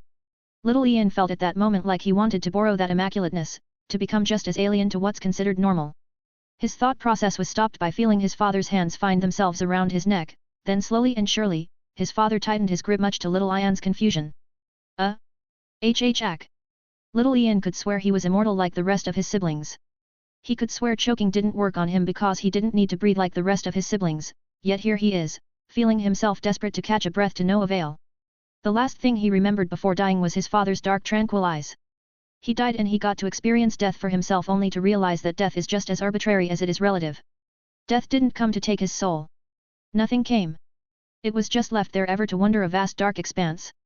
No mere death would ever dare to reach out for his precious soul, little Ian realized. Perhaps death was afraid.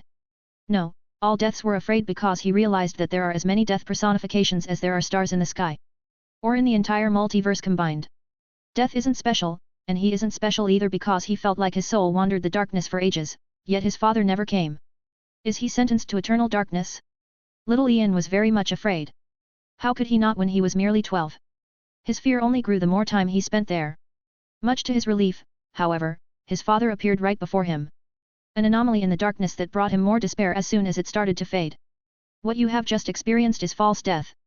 True death is the absence of a soul, memories, and any traces that you ever existed. Allow me to show you true death.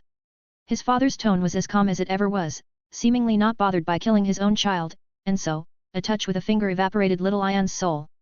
Little Ian finally caught a glimpse of what true death means. At that exact moment, while his father's finger was making its way to him, Ian saw death. He felt hopeless. He saw no escape, only darkness. No, he saw nothingness.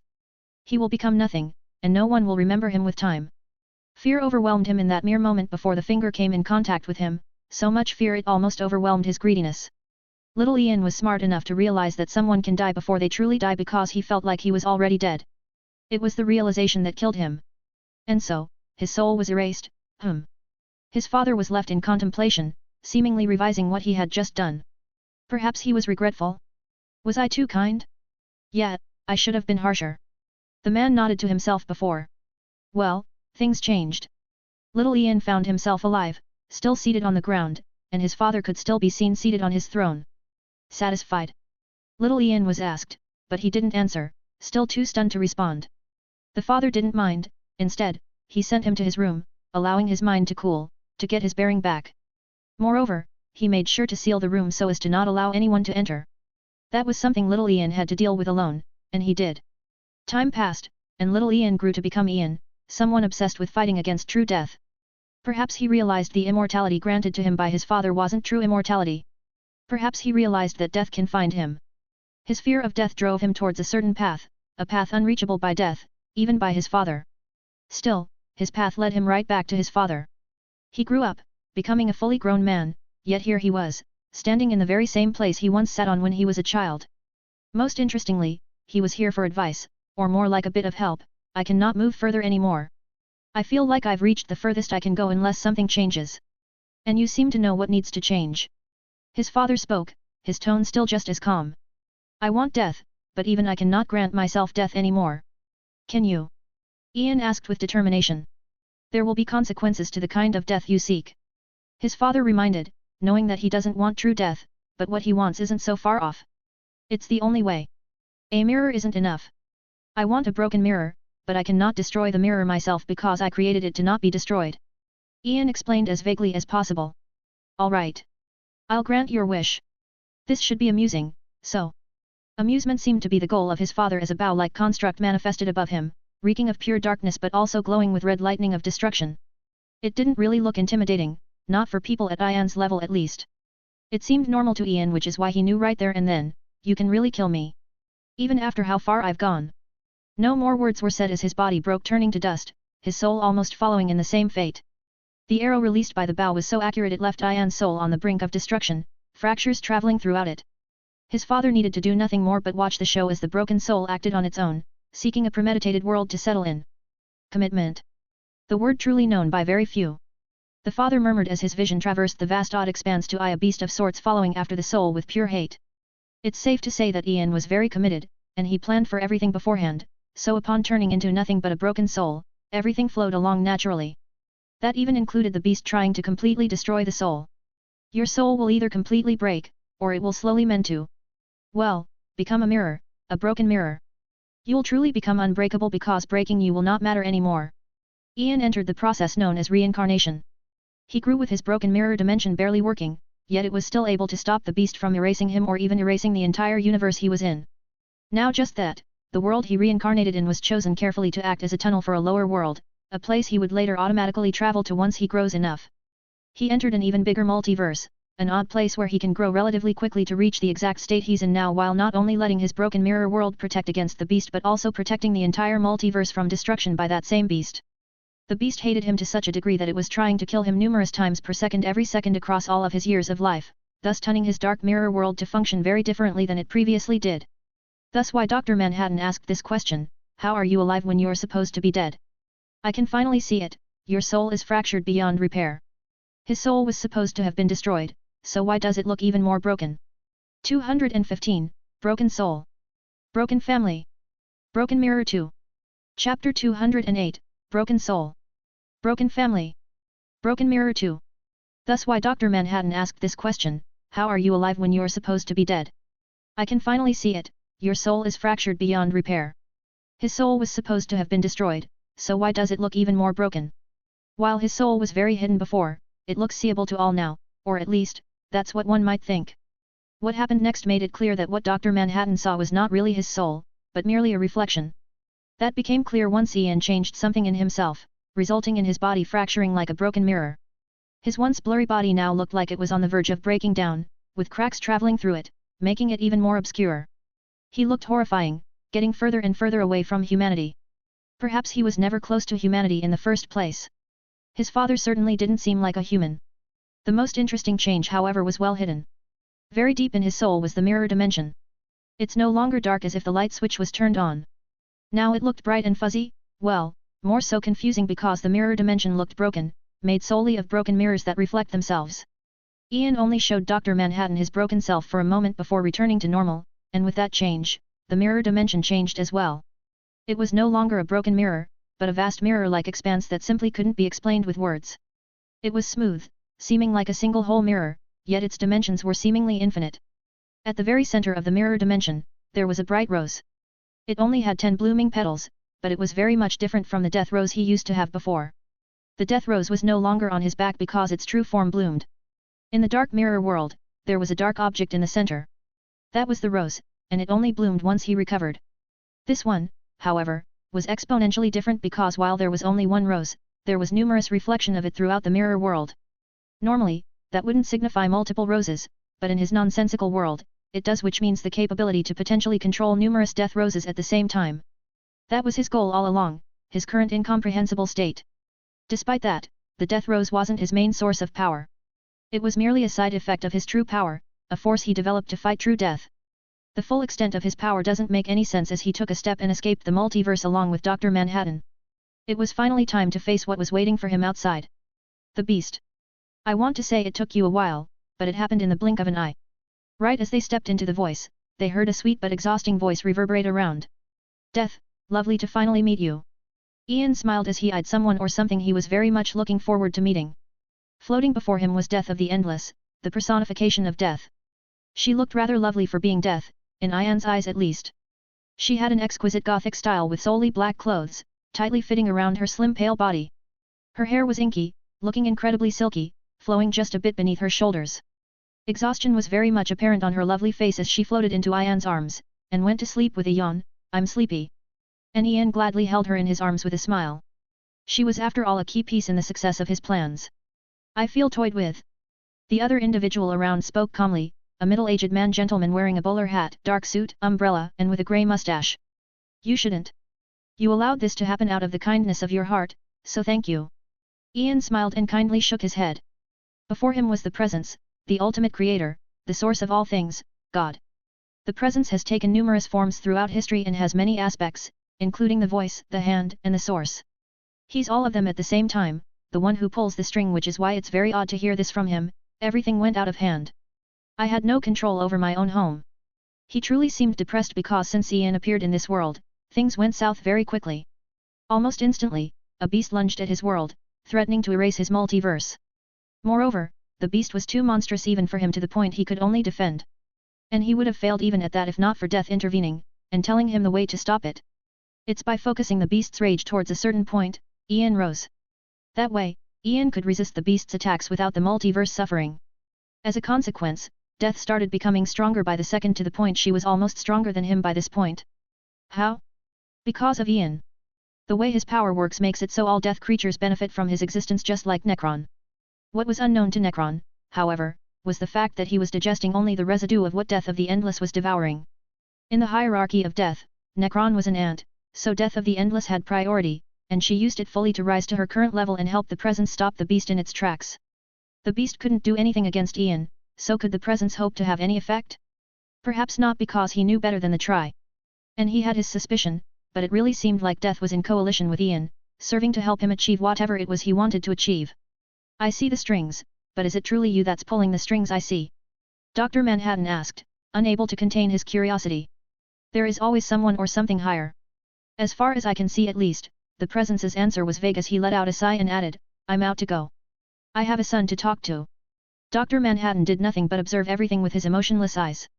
Deep inside though, he was happy for going through such an incomprehensible experience because he thought he lost that chance after becoming the thing he is today. He could already see a significant portion of Ian's plan, and it already feels very incomprehensible to him. He had to choose a world where things would go exactly the way they did. The chances of that happening seem to be close to zero, yet Ian must have made some tweaks to make sure everything goes perfectly. The beast had to hate him. It can't be smart, but it can't be stupid either. It also has to be blinded by its rage to a certain extent, and its rage has to last for long. Moreover, the beast had to be exactly strong enough to keep the Presence's attention, but also not too strong as to not outright destroy the multiverse along with the Presence. And this was only for the things he sees. Let alone the countless variables Ian must have calculated to make sure everything worked out. Such as, what have you done to make it like that? Dr. Manhattan wondered as he eyed the massive beast who seemed to be afraid like it had PTSD just from Ian glancing at it. The beast was quite cute, a disgusting yellow squid-like creature, seeming extremely sticky and gooey. In fact, Ian chose it exactly because of how cute it was so as to not feel bad about what he did. I just put its kids to rest about a few trillion times in front of its eyes while it was powerless. Ian shrugged as his eyes lined up with those of the beast, making it shrink in horror. However, its agony and wrath were strong enough to make it rise again, and glare at Ian with pure eerie hate. Why are you mad? Ian wondered with a sweet smile, ready to show the result of his plans. The true extent of his powers. 216, almost there.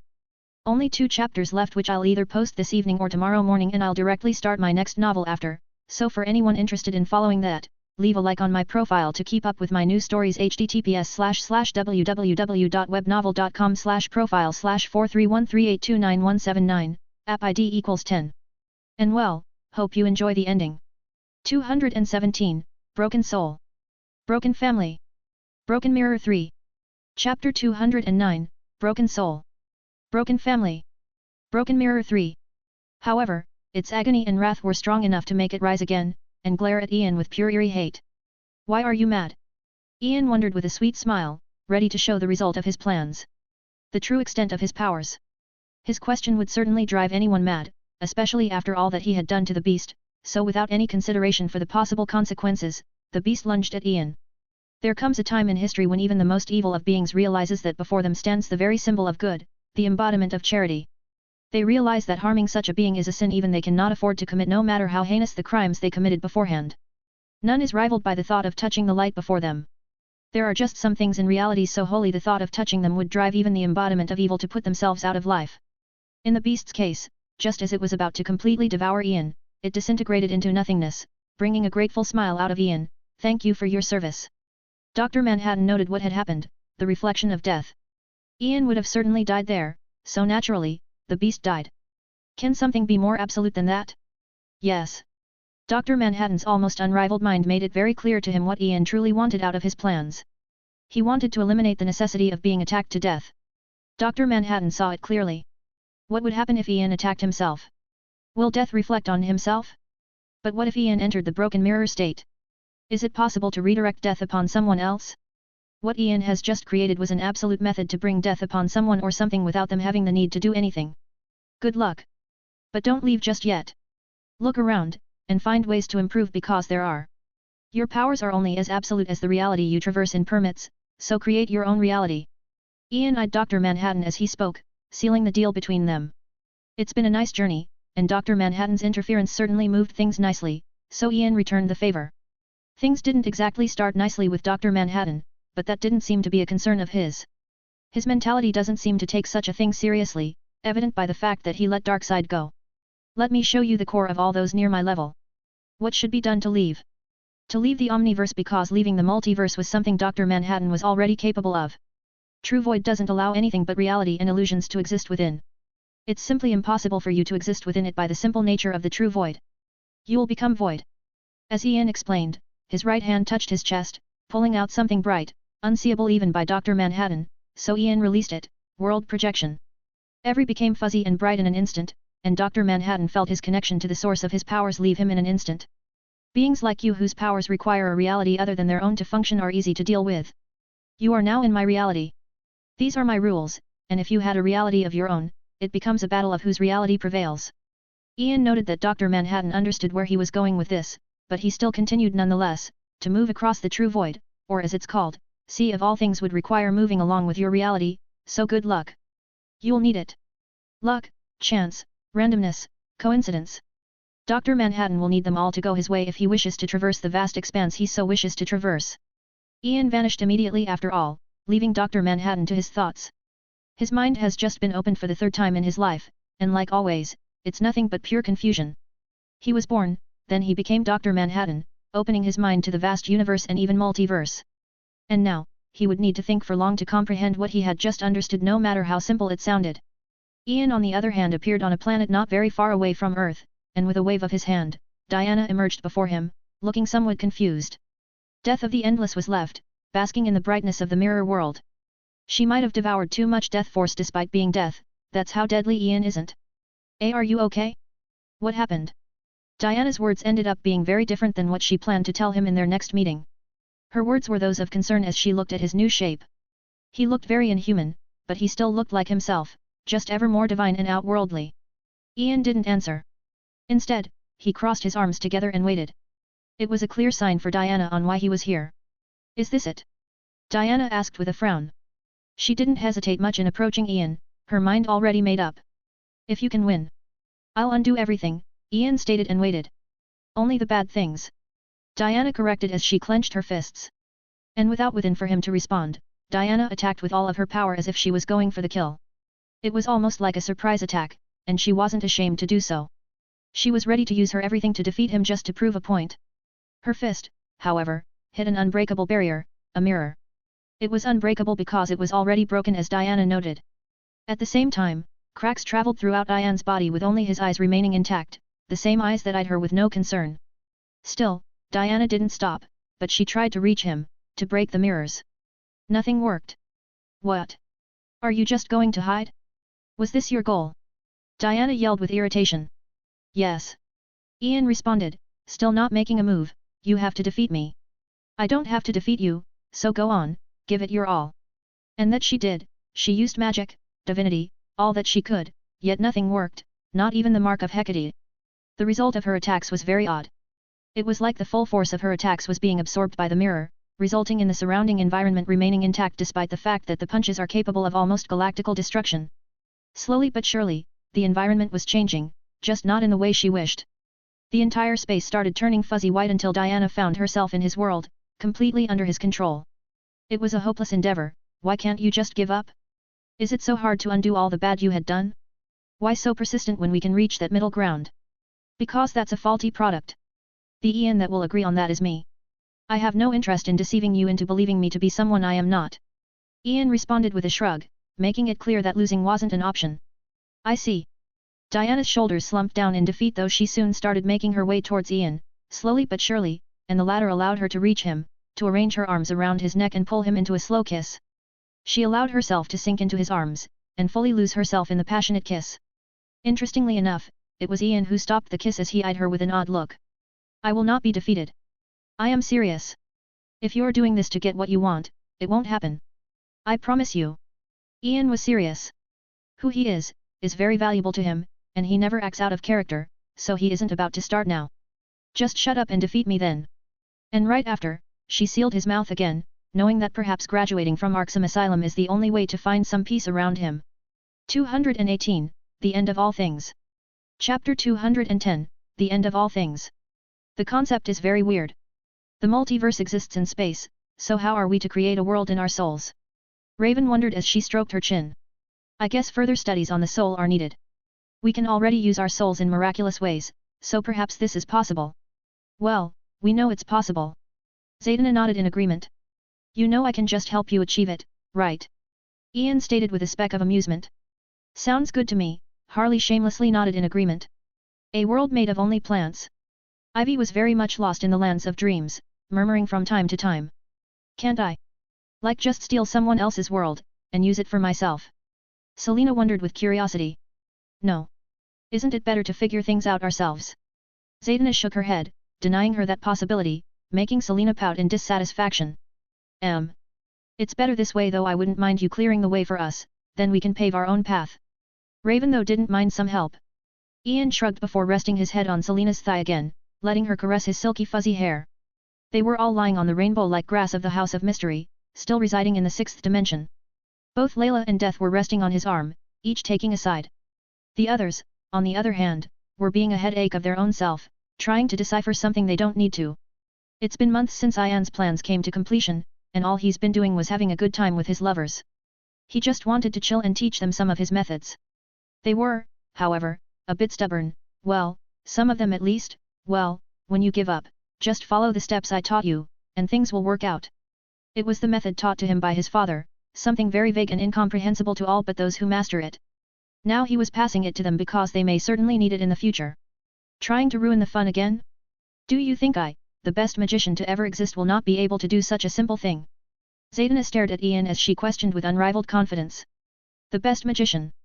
Ian raised an eyebrow at that. I'm not even a magician at heart, yet I accidentally became better than you. The way he says and phrases it. He somehow finds it very easy to break someone, perhaps because he has experience in that. His father taught him well. You wanna give it a try? Hey! Zaydna instantly stood up and glared at him, readying her magic. With what magic? Ian laughed as his eyes lined up with the magic in her hands. Just that was enough to negate it. Ha ha ha ha, so bad. Harley laughed her heart out, only working to drive Zaydna madder as the latter jumped at him, trying to scratch him. However, She ended up hovering a bit above Ian, her hands unable to reach him at all, amusing Ian quite a bit, scratching. Isn't that a Selena thing? Perhaps she was infected by my immaculate thieving abilities? She doesn't seem good at it though. Selena giggled as she spoke. Again. A tone of wonder sounded from the voice that just introduced itself to the equation, Diana, who just walked out of a door, coming back from Earth to, well, her new home. Somehow, every time she comes back, she finds herself faced with someone getting mad, mostly Zaydana though. I give back. Just wait. And so Zaydana went back to her studies with Raven, using his words as a drive to work harder. Ian gently smiled before closing his eyes, getting lost in thought. He was hesitating, and this was completely unexpected. This was lovely. Too lovely, and he didn't want this to end. Unfortunately, there is a deep undeniable desire in his non-existent heart to finish what he had started. He was sure everyone here considers themselves family. Foremost, the only family left, and he was the foundation of the family. He really didn't want this to end because he has come to very much love this so-called family. The emotions he was feeling from it were special, the likes of which he never felt before. His real family is very peculiar. How is Earth? Ian asked the only person who visits Earth regularly. Peaceful as it should, Diana spoke with confidence. She was the only one who learned his ways without bothering with the fun way.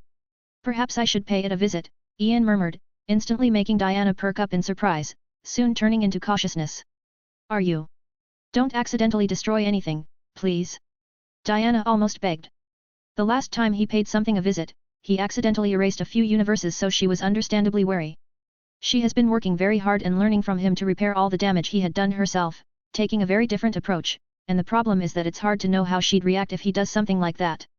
So Diana would rather never have to arrive at that point, but well, Ian is Ian, so he smirked and vanished from her sight much to her dismay. However, what she didn't know, what no one else knew, was Ian's true goal. He did appear on Earth, invisible to everyone. His steps led him along a dark alley, a very familiar alley to him. It was night, but there were still plenty of people walking about. The area looked relatively clean, much different than the first time he was here. Soon, Ian's eyes lined up with a very well-lit warehouse. His visit coincided with the lights going off, allowing the warehouse's residents to go to sleep. They were the homeless of Gotham. They're still kinda homeless, but there is at least a comfy place they could rest on, a clean place. I slept in there one time. A night with the homeless of Gotham, it was like he couldn't believe that happened, like it was something beneath him, yet there was no trace of regret in his eyes. It was great. Lovely memories and experiences. Ian turned around and started making his way in another direction, only to stop a second later. You have my blessing. Nothing but loveliness, I hope. Ian slowly walked around the streets of Gotham, seemingly studying every nook and cranny of it, very peaceful indeed. The bat is doing a good job. Ian's eyesight traveled towards the sky, eyeing nothing but darkness. There was once the symbol of Batman in the sky, but no more. Batman might have realized that the symbol brings something else other than fear, many other sinful desires, and perhaps the birth of many evils. Ian soon found himself standing before a door. He didn't knock just yet, but allowed his physical state to change, his hair becoming black instead of its bright blurry look. His eyes also turned normal. The same as his usual casual clothes. He tidied himself a bit like a normal person instead of using magic, and only then did he knock. Soon, the door opened, giving view to a middle-aged lady, an unfamiliar face. Who might you be? She asked cautiously. A friend of Ralph. Please let him know that Ian is paying a visit. Ian smiled, and introduced himself. The lady nodded without too much doubt, and yelled loudly, Ralph. A friend of yours is here. Ian is his name. The only doubt she had was Ian's young features, because Ralph is a bit old. Ian was left to casually glance at the house, certainly not shabby, but not too fancy either. It made him wonder what Ralph had done with all the money he was supposed to have. Some had ambitions. Some just wanted a simple life. The Roses who chose the latter were sent back to Gotham, left to pave their own way of life, while the others remained in the Milky Solar System to pursue greater goals. They had all the tools and power necessary to rise in the universe, but not everyone wanted that life. Ralph certainly didn't. And neither did Mike, because before Ian stood the stunned Mike and Ralph, totally not expecting his visit. It has been a while, Ian smiled as he was welcomed inside, to a more isolated room without the lady to hear what they had to say. It's really been. Ralph nodded, still seeming confused. It was all too sudden. The way you left. Like none of what we built. What you built mattered to you anymore. Mike, on the other hand, got his bearing back very quickly and spoke quite harshly. Still, Ian didn't mind, it didn't. It doesn't matter. He answered honestly. Yeah, I kinda expected that answer. I can be very smart sometimes, no. Mike's mood took a different turn immediately. No, Ralph firmly disagreed, feeling more at ease. You can say that when you win a game of prediction against me. Hey, how can you say that when I'm still new to this football shit? Mike responded. New? We've been doing it for a year. Ralph spoke with exasperation. At this point, I'm starting to wanna lose against you. That's how bad you are. Well, it's my wife's fault. She's keeping my brain so busy that I can't think of much else. Mike nodded, coming up with a perfect excuse, perfect in his mind at least. I have a wife too, dumbass. Ralph rolled his eyes in dismay. Well, that's something I didn't expect. Mike, the Family Guy. Ian laughed, amused as he took a sip of beer, just for the occasion. Mike took a long gulp. I didn't think I'm a family guy either, but well, you know, things happen. Yeah, he surprised me too. We're actually neighbors, living a very similar lifestyle. Simple and sweet. Ralph nodded, explaining with satisfaction. How is Barney? Mike asked with a bit of a frown. Living the life he always wanted to. Riches, diamonds, sleeping with inanimate objects, anything valuable. Ian shook his head in amusement, a smile emerging on his face, somewhat infecting the other two. Predictable. Ralph let out a small laugh. Mike, on the other hand, could only shake his head. Ah, Barney. Don't know if that was the right decision, but I guess he has all of his life to decide or change his mind. Indeed, Barney stayed in the Milky System, basking in glory, and touring the universe for generous donations as Ian taught him. What really brought you here? Ralph finally asked the most important question, is this really something you would do? Circumstances. I'll likely never come back, so I thought to pay some old friends a visit, Ian responded as he took another sip of beer. Oh. Ralph nodded, taking it as if he'll never visit them again when Ian meant something else entirely. Ian's words at least brought the two some happiness. Friends. The night was spent drinking, watching a football match with some nonsensical talk. Ian then saw himself out without a goodbye. The boys were a bit out of it with how much they drank. His next visit was the Cat's Rest, what was once the stronghold of the Roses, a main base of sorts. Now, it became a museum. About the Roses kept by some of the Roses that chose to settle here. The people of Gotham loved the Roses, and they still do. The Roses were pretty much a crime family, but Gotham saw nothing but love from them, so its people chose to return the favor. His eyes shone in a blurry light as he returned to his divine shape, becoming invisible. His steps led him around the museum, tracing the history of the Roses, very well documented. Oddly enough, his name and his face weren't there as if he doesn't exist. By choice, Ian only allowed a few people in the entirety of the multiverse to remember his existence. Traces of him were even slowly fading away, but someone who got to remember him stood right in front of a rose statue in the museum. Hi, Ian spoke as he stood beside Constantine. Constantine strangely was smiling while staring at the rose, and hearing the very familiar voice didn't cause a single change in his expression. Instead, the odd magician just let out a sigh and started walking away. Once he reached the door, he outed himself out of Earth with the quickest teleport anyone has ever done. Have I been too harsh on the kid? I don't feel like I was, Ian wondered before outing himself out of the universe. He was back in the House of Mystery, albeit still invisible. He stood there silently, just watching each of his lovers doing their own things, seeming very cozy. Ian crouched behind Selena, gently landing a kiss on her head, yet she not his touch not heard his words, I love you. It was very much hard for him to say that word, especially after recovering all of his memories, but he still felt the need to say it. He took a step and he was out of the multiverse. Another and he was out of the omniverse into the sea of all things. World projection, Ian murmured as he moved along his world, a sea of blurry beauty, a smooth mirror swimming across literal nothingness until... Not too bad, a sound was heard not far from his, a shadowy figure floating close by. Father. Ian nodded as his face, no, his whole body started fracturing, the same with his world, becoming a broken mirror. I see. You're here too. Just as his father started speaking, Ian interrupted, to kill you. That was rude, the father noted while eyeing his son calmly, why are my children always out to get me? You're not the first, and it doesn't feel like you'll be the last. It's the way you are, Ian explained. I'm lovely though.